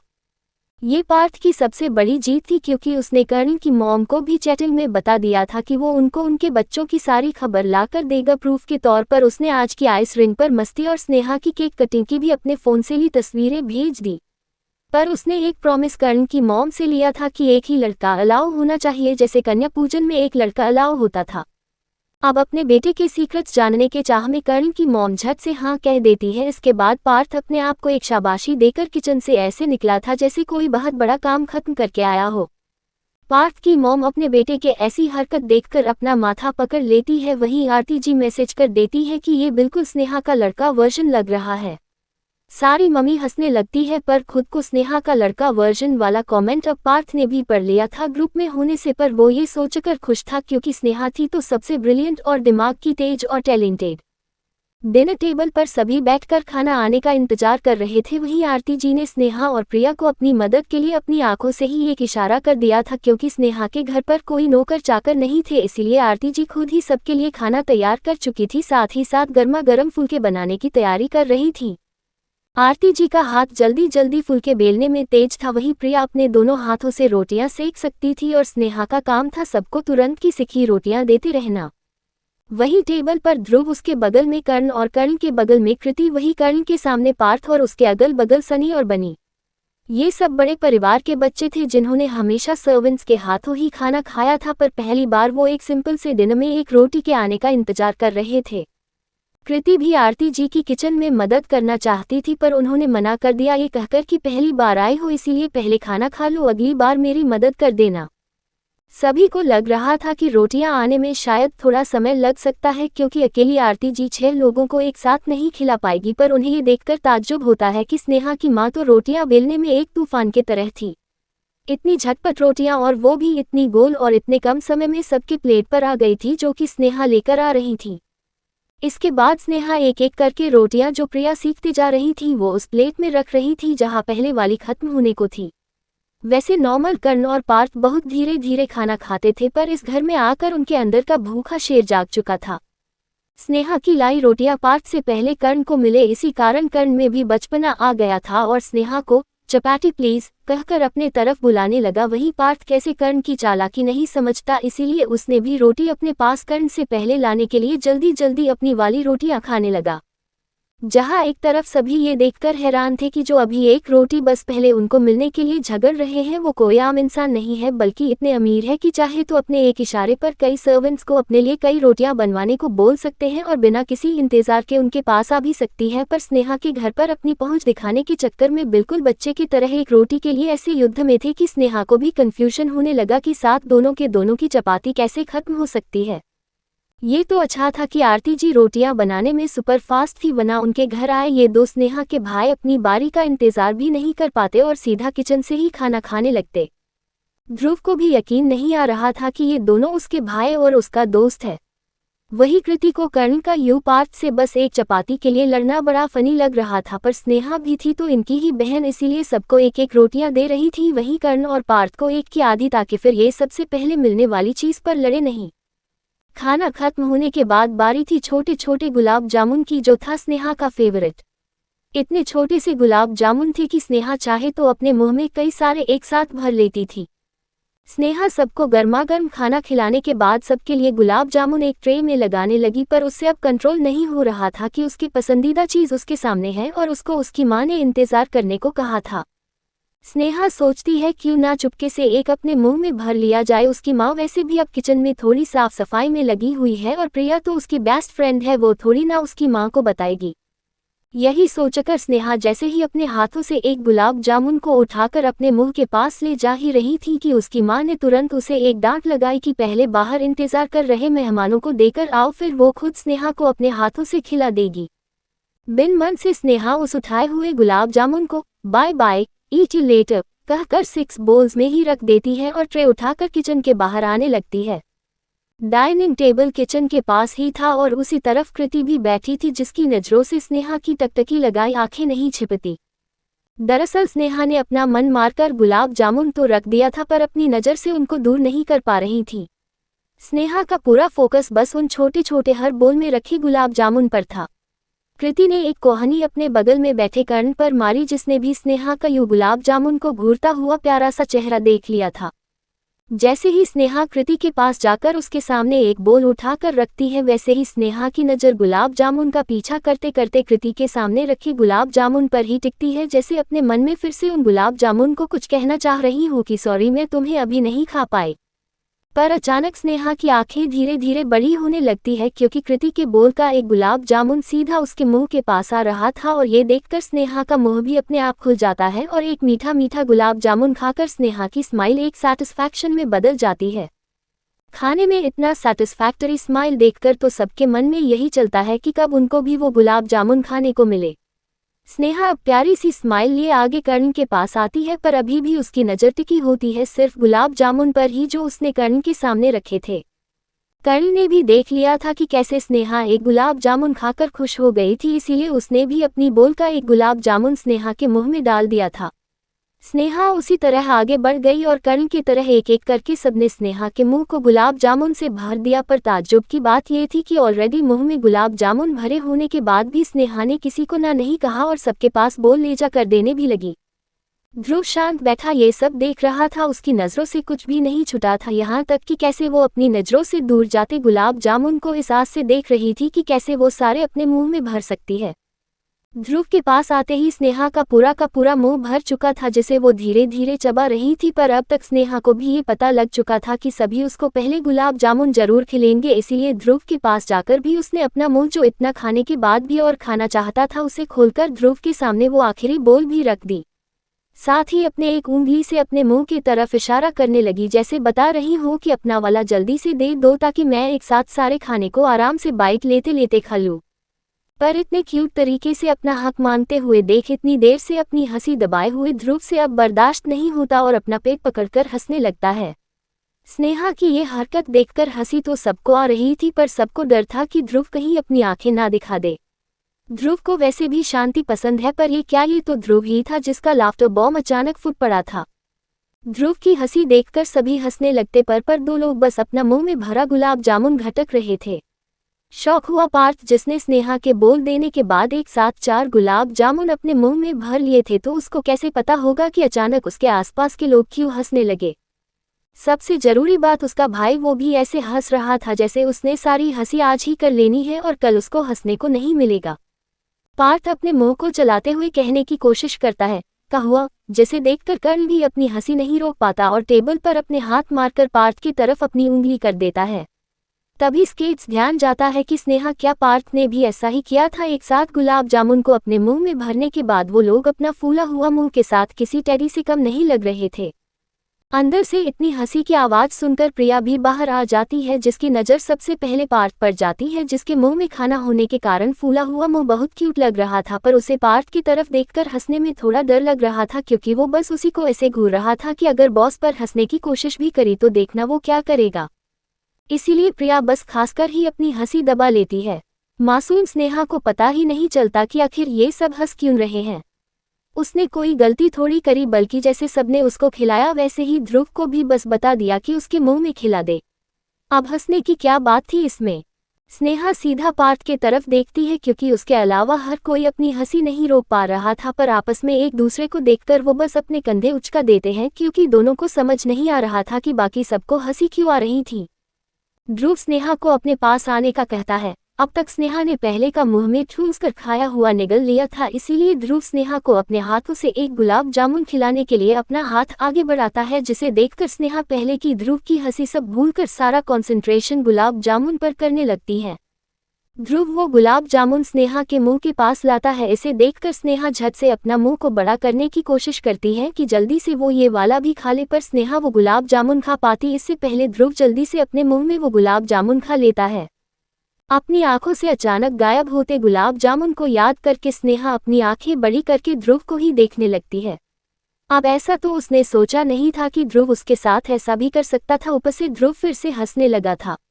अब स्नेहा को भी एक पीस तो लेना ही था, इसीलिए ध्रुव की बोल से एक उठाने की कोशिश करती है। पर ये क्या वो ध्रुव जो अब तक स्नेहा की बचपने वाली हरकत पर अपनी हंसी नहीं रोक पा रहा था। वही ध्रुव ने जब ये देखा कि स्नेहा उसके बोल से एक उठाने जा रही है, तो झट से तीनों गुलाब जामुन अपने मुंह में भर लिए। इसी तरह स्नेहा के हाथों से वो आखिरी गुलाब जामुन भी चला गया, पर ये सब देखकर सभी की आंखें फटी की फटी रह गई। ध्रुव का ये रूप तो सबके लिए नया था। पार्थ को अब अपने भाई को लेकर कुछ डाउट होने लगते हैं। वहीं कर्ण की मुस्कान कुछ और ही बता रही थी, और बाकी के 3 लोग जो डीएस के नाम से डरा करते थे, आज ध्रुव का यूं गुलाब जामुन को लेकर स्नेहा को छिड़ा कर खाने वाले सीन को देखकर यकीन ही नहीं हो रहा था कि ध्रुव ऐसा भी हो सकता है। कुछ देर बाद ध्रुव को भी एहसास हो जाता है कि आज उसको हो क्या गया था कि वो ये भी भूल गया कि वो ध्रुव सिंघानिया था। ऐसे काम वो कहा करता था। अपने भाई को डांटने वाला आज खुद की ऐसी हरकत याद करके जल्दी से स्नेहा के घर से अपने विला के लिए निकल जाता है। ध्रुव तो वहां से खिसक लिया था, पर उसने अपने सर्वेंट से स्नेहा के घर रुक रहे सदस्यों का सामान पहुंचाने के लिए कॉल कर दिया था। दरअसल ध्रुव ने ये किसी को नहीं बताया था कि वो अगले दिन किस समय जाने वाले हैं भी या नहीं। साथ ही उनका कौन सा सामान लाने के लिए ध्रुव ने अपने सर्वेंट्स को बोल दिया था, वो भी आज स्नेहा के घर में रुक रहे सदस्यों को नहीं पता था। कुछ देर बाद स्नेहा जी देखती है कि स्नेहा के पापा भी अभी अभी घर आ गए हैं, तो वो स्नेहा और प्रिया को एक साथ डाइनिंग टेबल पर बैठने का बोलकर सभी के लिए गर्मा गर्म रोटियां अकेले बनाने चली जाती है। अब बस 4 ही लोग बचे थे जिनके लिए जल्दी से आरती जी खाना प्लेट में लगाकर ले आती है। बाकी सभी या तो अपने फोन में सुबह की मस्ती भरी वीडियो देख रहे थे या आपस में ये बातें कर रहे थे कि बस आज की रात ही बची है, कल से तो उनको वही कॉलेज की पढ़ाई और क्लास करनी होगी। ज्यादातर ये बात पार्थ और उसके दोनों दोस्त ही कर रहे थे। अधिकतर फर्स्ट ईयर के स्टूडेंट्स के लिए कॉलेज के नियम काफी स्ट्रिक्ट होते थे। वहीं कृति और कर्ण अपने पोस्ट ग्रेजुएशन में थे, उनको तो जॉब के साथ साथ पढ़ाई करना भी अलाउ था। कृति की नज़र अचानक डाइनिंग टेबल पर खाना खा रहे 4 लोगों पर जाती है, जिसे देखकर वो तुरंत कर्ण को उस तरफ देखने का इशारा कर देती है। वहीं पार्थ इस समय अपनी और स्नेहा की कोई अच्छी सी फोटो ढूंढ रहा था, जिसे वो हैप्पी बर्थडे वाला मैसेज लिखकर पोस्ट कर सके, पर अपनी पूरी गैलरी ढूंढने के बाद भी उसको अपनी और स्नेहा की एक भी परफेक्ट तस्वीर नहीं मिलती। जबकि उसी के बगल में बैठे सनी और बनी जानते थे कि उनके बॉस को परफेक्ट मतलब अपनी फोटो से था, जिसमें उनके एक्सप्रेशंस यहाँ तक कि कोरियन स्टाइल वाले बाल भी अच्छी तरह चाहिए थे। पर किसी तस्वीर में उनके बाल एक तरफ झुक गए थे, किसी तस्वीर में उनके बालों ने उनके चेहरे के काफी हिस्से को ढक लिया था। इसीलिए पार्थ हर एक फोटो में कुछ न कुछ कमी निकलकर अपनी और स्नेहा की तस्वीरों को ढूंढने में ही बिजी था। तभी उसके कानों में कर्ण के अ प्रिंसेस ट्रीटमेंट सुनाई देता है। पार्थ अपना सिर उठाकर कर्ण के तरफ देखता है तो वो ये देखता है कि कर्ण मुस्कुराता हुआ अपने फोन से डाइनिंग टेबल पर बैठी खाना खाती हुई स्नेहा की कुछ तस्वीरें ले रहा है। साथ ही पार्थ ने ये भी सुन लिया था कि कर्ण कृति को बता रहा था कि वो अपने सोशल मीडिया पर स्नेहा की यही फोटो पोस्ट करेगा। अब क्या स्नेहा का नाम आते ही सिर्फ ध्रुव का ही नहीं बल्कि ध्रुव के भाई पार्थ का भी कान खड़ा हो जाता है और उस डाइनिंग टेबल वाले नज़ारे को देखकर वो भी अपने फोन से कुछ तस्वीरें खींच लेता है। बेचारे कर्ण को तो पता ही नहीं चलता कि उसका आइडिया उसके बगल में बैठे पार्थ ने उसके एग्जीक्यूट करने से पहले ही चुरा लिया था। और स्नेहा की वही प्यारी सी तस्वीर जिसमें उसके एक तरफ उसके पापा और एक तरफ उसकी माँ उसे बड़े प्यार से खाना खिला रहे थे और स्नेहा अपना हाथ फोल्ड करके एक राजकुमारी की तरह बैठी थी। ये एक प्रिंसेस ट्रीटमेंट ही था जिसमें स्नेहा को बस अपना कुछ समय में अपना मुंह खोलना था और माँ पापा एक एक करके अपनी बारी का इंतजार कर रहे थे कि कब स्नेहा को वो अपना कोर खिला सके। आप सभी समझ गए थे कि स्नेहा ने क्यों ध्रुव और उनके साथ भी ऐसा क्यों किया था, क्योंकि स्नेहा को बचपन से ही ऐसे लाड़ प्यार से पाला गया था। स्नेहा के पापा के साइड वाली फैमिली ने बहुत साल पहले ही स्नेहा के पापा को अपने परिवार से दूर कर दिया था ताकि उनकी प्रॉपर्टी पर कोई हक नहीं जता सके। सीधे सादे होने के कारण ही अपने माता पिता के देहांत होने के बाद से ही स्नेहा के ताए और ताऊ जी ने अपने छोटे भाई और भाभी से भी अपना रिश्ता तोड़ लिया था, क्योंकि उन्होंने अपनी प्रॉपर्टी पर किसी का हक नहीं चाहिए था। और इसी कारण स्नेहा का परिवार देहरादून में अपने छोटे से घर में रहता था, जबकि स्नेहा के परिवार का बैकग्राउंड मिडिल क्लास से तो ऊपर ही था। साथ ही ये शिवजी का एक आशीर्वाद ही था कि जब स्नेहा पैदा हुई थी तब से ही स्नेहा के परिवार की सारी परेशानियां भी दूर हो गई थी। स्नेहा के पापा को एक सरकारी नौकरी भी मिल गई थी, साथ ही वो अपनी पत्नी और अपनी बेटी के साथ खुशी खुशी रहते थे। ऊपर से स्नेहा का इतने अच्छे कॉलेज में एडमिशन भी उसकी काबिलियत पर हुआ था, यहाँ तक कि उसको तो पूरी स्कॉलरशिप भी मिल रही थी। खाना खाने के बाद आरती जी सबको बताने वाली थी कि कौन कहाँ पर सो सकता है, पर ये क्या उनके बताने के पहले ही पार्थ एक रफ्तार के साथ ऊपर के कमरे की तरफ जाने लगता है। वहीं ये देखकर कर्ण भी कहाँ शांत रह सकता था, क्योंकि उसने तो बहुत पहले से ही आरती जी बता रखा था कि जब जब वो यहाँ पर आया करेगा उसका रूम वही होना चाहिए, और आज पार्थ उससे उसका हक लेना चाहता था। कृति अपना माथा पीट लेती है, क्योंकि कर्ण जो खुद एक कंपनी को चलाता है वो अपने भाई वाले अवतार में आने के बाद एक बच्चे की तरह पार्थ से लड़ा करता था। वही ऊपर कमरा बिल्कुल स्नेहा के रूम के बगल वाला था। जैसे ही पार्थ अंदर जाकर दरवाजा बंद करने वाला था, वैसे ही कर्ण अपने हाथ से दरवाजा रोक लेता है और झट से अंदर आकर पार्थ को बाहर गेस्ट रूम में सोने के लिए बोल देता। अब ये तो साफ तौर पर तय था कि ऊपर तो अपने लोग ही सोते हैं और नीचे के गेस्ट रूम में अभी रुके गेस्ट को सोना चाहिए, पर ये क्या पार्थ तो कर्ण को ही गेस्ट बताकर सीधा कमरे में पड़े बेड पर कूद पड़ता है। ये बेड पार्थ के बेड से काफी छोटा सा, साथ ही ये इतना मुलायम भी नहीं था जैसे पार्थ अपने घर के बेड पर कूदकर गिरने के बाद थोड़ा सा उछल जाया करता था, बल्कि इस बेड पर तो एक गद्दा बिछा था और बहुत आराम से बस एक ही इंसान सो सकता था या फिर 2 छोटे बच्चे। अधिकतर यहाँ पर सोने कभी कभी यश आया करता था, जब भी उसको अपनी बहन और स्नेहा के लिए उनके नाइट स्टे में कबाब में हड्डी बनने पर भी जबरदस्ती लाया जाता था। इसीलिए ये जानकर तो कर्ण ने बहुत पहले ही आरती जी से फोन पर ही कह दिया था कि वो अब से ऊपर ही रहा करेगा जब भी वो स्नेहा को छोड़ने घर आया करेगा, पर आज तो पार्थ पहले ही बेड हटिया चुका था। कर्ण छिड़कर पार्थ से कहता है, तुम्हारे दोनों दोस्त नीचे हैं, उनको छोड़कर तुम यहाँ कैसे सो सकते हो? जिस पर पार्थ बड़े एटीट्यूड के साथ कहता है, वो कोई छोटे बच्चे थोड़ी है, उनको तो पहले से ही पता है कि उनका बॉस अपने रूम में सोता है और वो भी अकेले। आप बाहर जाओ और गेस्ट रूम में जाकर सो जाओ, कल भाई के साथ वापस भी जाना होगा। अब कर्ण को इस बात पर बहुत गुस्सा आ रहा था। वो कैसे उसे बाहर निकलने के लिए बोल सकता था, जबकि वो स्नेहा का भाई होने के नाते उसका पूरा हक बनता था कि वो जहां चाहे सो सके, और ये कल का बना भाई अब उससे उसका हक भी छीनना चाह रहा था। पार्थ को इग्नोर करके कर्ण भी जल्दी से बेड पर लेटकर पार्थ से कहता है कि वो बड़ा भाई है, इसीलिए उसे अगर इस कमरे में सोना है तो नीचे सो जाए। अब जैसे ये बेड दो लोगों को बस एक ही करवट लेने पर सुला सकता था, इसीलिए उसी पोजीशन में पार्थ कर्ण से कहता है कि अगर उनको सोना है तो वो नीचे सो जाए। वैसे भी वो कोई लड़की थोड़ी ना है जिन्हें एक बिस्तर सोने के लिए चाहिए ही होगा। पर कर्ण ये कहा बर्दाश्त करता। वैसे भी पार्थ कौन सा लड़की था, लेकिन खुद बेड से 1 इंच नहीं हिलना चाहता था। कर्ण के लाख कहने पर भी जब पार्थ उस बेड से जरा सा भी नहीं हिला तो उसने भी उसी बेड पर अपने लिए जगह बनाने का उपाय भी ढूंढ लिया था। कर्ण अच्छे से जानता था कि पार्थ तो वैसे भी एक बार नींद में जाने के बाद कुंभकर्ण बन जाएगा और इसी तरह वो पार्थ को उठाकर नीचे जमीन पर सुला देगा, पर उसके लिए उसको बस इंतजार था पार्थ के सोने का। वहीं दूसरी तरफ नीचे आरती जी ने गेस्ट रूम में सनी और बनी को सोने के लिए अरेंजमेंट्स कर दिए थे। तभी उसके दरवाजे की दूर रिंग बजती है। स्नेहा भागकर जाती है ये देखने के लिए कि इस समय कौन आने वाला है, लेकिन दरवाजा खोलने पर 6 सूटकेस उसके दरवाजे के बाहर पड़े थे। स्नेहा दरवाजे पर खड़ी खड़ी ही अपना जेम्स बॉन्ड वाला दिमाग दौड़ा रही थी कि आखिर इनके अंदर क्या हो सकता है। तभी उसकी माँ और पापा उसको सबसे पहले अंदर करते हैं कि ऐसे अनजान चीजों के पास उनकी लड़की सबसे पहले क्यों जाती है। इतने देर में वहां सभी आ जाते हैं, यहाँ तक कि कर्ण और पार्थ को भी नीचे बुला लिया गया था ये जानने के लिए कि इनके अंदर आखिर क्या हो सकता है और ये इतनी रात को किसने भेजा होगा। सभी सूटकेस का कलर ब्लैक था और एक ही कंपनी के थे, साथ ही ऐसा लग रहा था कि किसी ने आज ही इसको खरीदा भी होगा। स्नेहा की तरह ही अपना दिमाग यूज करते हुए पार्थ बोलने लगता है कि जरूर कोई स्नेहा को हमसे खरीदने की कोशिश कर रहा है, इसीलिए इनके अंदर पैसों की कई गड्डी हो सकती है। वही ये सुनकर आरती जी तुरंत स्नेहा को अपने पीछे ऐसे छुपा लेती है जैसे अभी उनकी बेटी को कोई उनसे दूर लेकर जा रहा हो। वही कर्ण को लग रहा था कि जरूर ये सिंघानियस के दुश्मन भी कर सकते हैं।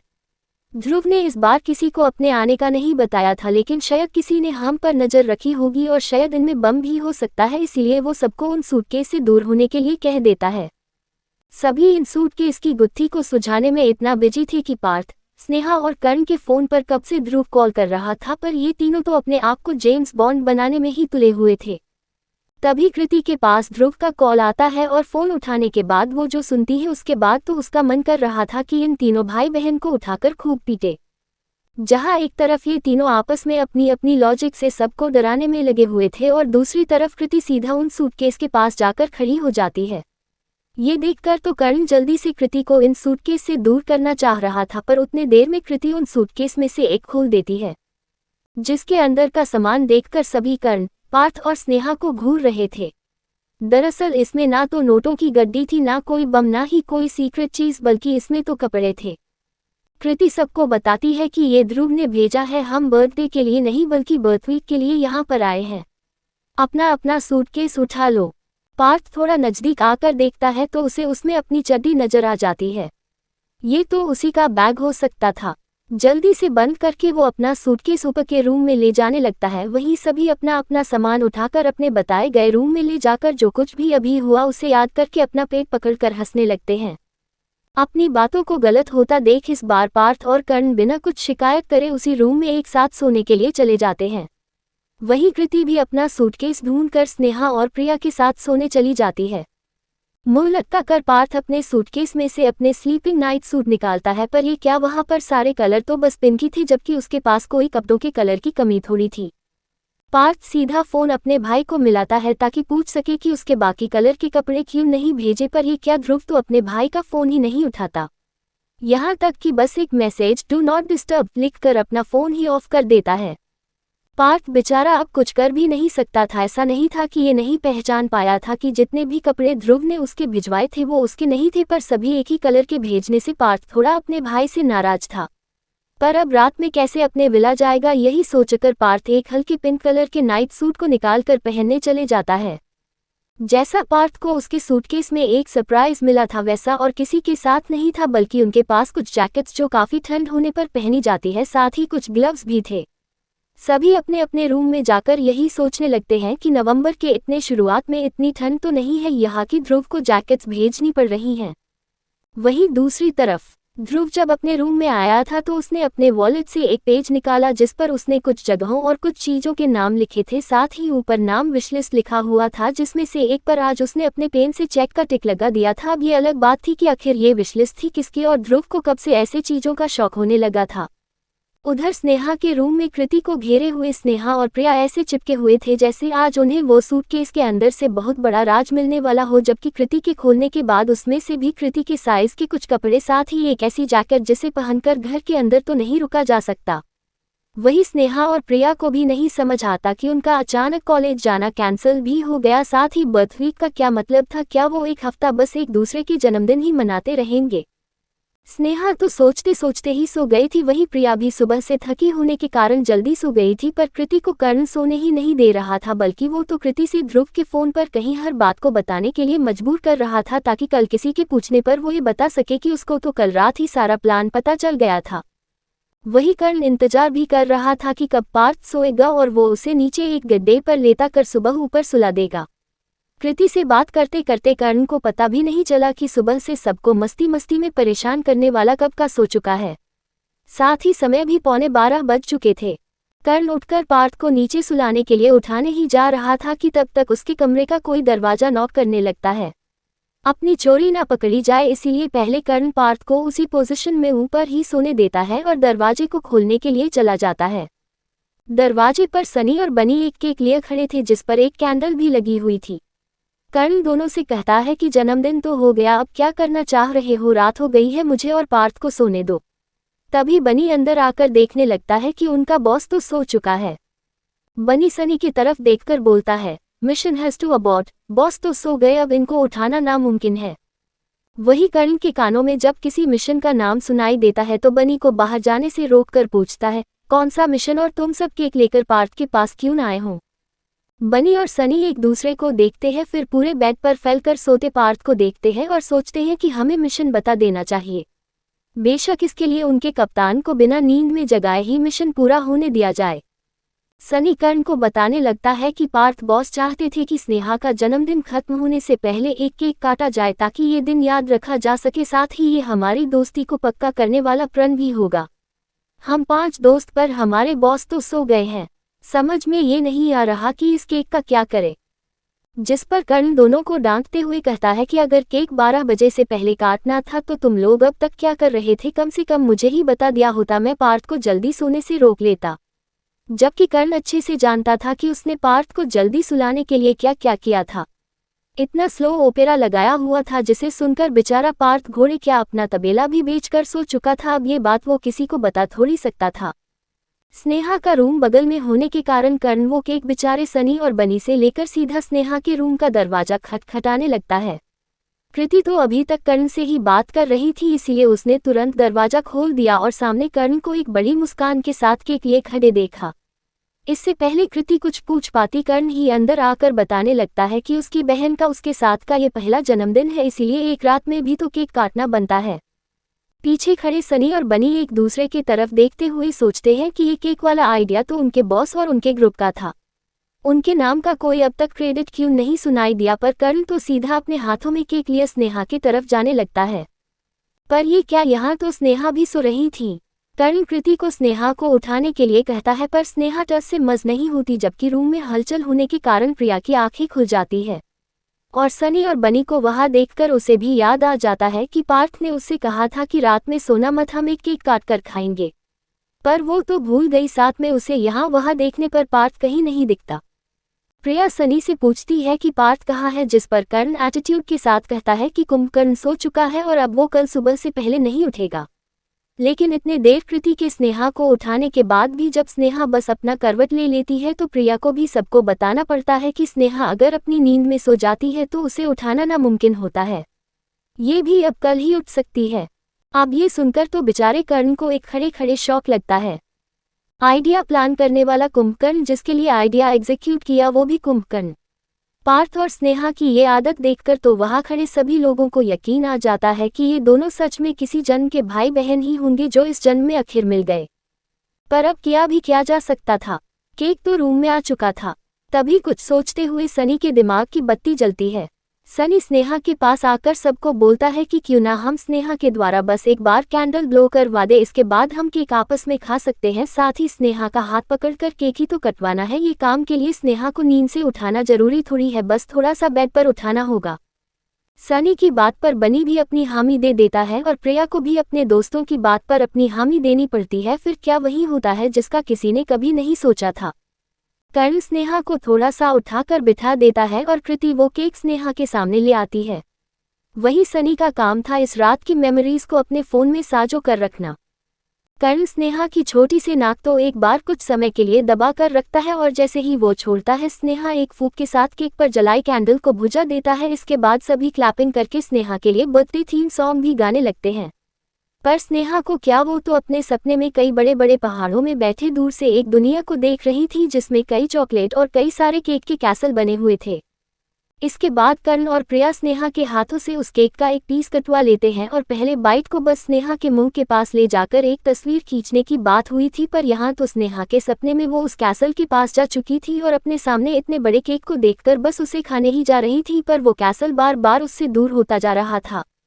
क्योंकि रियल दुनिया में केक स्नेहा के होठों के पास खाली तस्वीर खींचने तक ही रहता था। बाद में जो भी केक का पीस उठा रहा था वो सीधा वो पीस अपने मुंह में डाल दे रहा था। तभी कृति का ध्यान जाता है कि स्नेहा अपने होठों को खुला करके उस केक के पीस को खाना चाह रही है, इसीलिए अपना वाला हिस्सा कृति स्नेहा को ही खिला देती है, जो कि स्नेहा बड़े प्यारे से एक्सप्रेशंस के साथ खाने लगी थी। इसी चीज के साथ स्नेहा का शानदार जन्मदिन पूरा हो चुका था और सभी अपने अपने रूम में सोने भी चले जाते हैं, क्योंकि कल सुबह ध्रुव वहीं पर उनको मिलने वाला था, इसीलिए उनको उनकी नींद पूरी करना भी जरूरी था। अगर पार्थ जग रहा होता तो कर्ण को इतनी सारी रात में खिंची फोटो मिलने में कई दिनों का समय लग जाता, पर सनी और बनी से सारी फोटो वो भी उसी समय लेना एक ऑर्डर देने जैसा ही था। कुछ प्यारी प्यारी साथ की तस्वीरें कर्ण भी अपने सोशल मीडिया पर पोस्ट कर देता है। इसके बाद उसे अचानक पार्थ पर थोड़ा सा प्यार आ जाता है, क्योंकि माने या ना माने ये वाला आइडिया तो था उस पार्थ का ही, इसीलिए उसी बेड पर पार्थ जो अभी भी बड़े आराम से सो रहा था उसी बेड पर कर्ण भी जैसे तैसे अपनी एक पोजीशन बनाकर सो जाता है। अगला दिन, नया सरप्राइज। सभी की नींद काफी देर तक नहीं खुली तो आरती जी एक एक करके सबके रूम में आकर सबको उठाने लगती है। साथ ही उन्होंने ये भी बता दिया था कि उन सबका नीचे ध्रुव इंतजार कर रहा है। ध्रुव के घर में होने के कारण सभी उठ जाते। दिक्कत स्नेहा और पार्थ को छोड़कर सभी को थी, क्योंकि बस उन्हीं दोनों को रात में अच्छी नींद आई थी, बाकी तो देर रात सोए थे। पर अब क्या ही ध्रुव को बताते, जो अगर एक बार कह देता कि सामान पैक करो हम अभी निकल रहे हैं तो सबको उसी हालत में निकलना पड़ता। इस बार ध्रुव को अंदर बुलाने के लिए आरती जी और सुरेश जी को ज्यादा मेहनत नहीं करनी पड़ी, बल्कि वो तो उनके साथ सुबह ही कॉफी का सिप ले रहा था, जबकि बाकी सब जल्दी जल्दी तैयार होकर नीचे ध्रुव के पास आने लगते हैं। सबसे जरूरी बात सबको ये भी जानना था कि क्या वो लोग वापस दिल्ली जा रहे हैं या नहीं। कुछ देर सभी नाश्ता करने के बाद ध्रुव को चारों तरफ से घेर कर उसके ऑर्डर या यूं कहो कि उसके अगले शब्दों को सुनने के लिए बेकरार खड़े हो जाते हैं। कर्ण सबसे पहले ध्रुव से कहता है, ध्रुव नेक्स्ट व्हाट, हम कहाँ जा रहे हैं। जिस पर ध्रुव एक स्मर्क साथ अपने सनग्लासेस पहनकर कहता है, get ready for skiing, Olly is waiting for us. Skiing का नाम सुनकर स्नेहा सबसे पहले एक्साइटमेंट में चिल्लाने लगती है। अरे यहाँ पर स्कीइंग करने का मन तो स्नेहा का बचपन से था, पर तब उसे स्केट्स नहीं आते थे, इसीलिए स्कीइंग करने भी नहीं जा सकी, पर अब तो उसको आता है। वहीं फिर से बर्फ में जाने का सुनकर पार्थ अपना मुंह बनाने लगता है। साथ ही ऑली का नाम सुनकर कर्ण और कृति भी बहुत खुश हो जाते हैं। ये ऐसी ट्रिप तो वो सब फ्रेंड्स भी डिजर्व करते थे, पर इससे पहले ध्रुव कभी स्कीइंग या ग्रुपिंग में भी नहीं आता था। पर इस बार की बात कुछ अलग है। दोस्तों क्या लगता है आप लोगों को, ऐसा इस बार क्या अलग है? आखिर वो विशलिस्ट किसकी थी जिस पर ध्रुव टिक मार्क लगा रहा था? सभी सवालों के जवाब आपको आगे के चैप्टर में मिलेंगे। तब तक के लिए पढ़ते रहिए स्नेहा और ध्रुव की क्यूट लव स्टोरी। जब मिले हम तुम।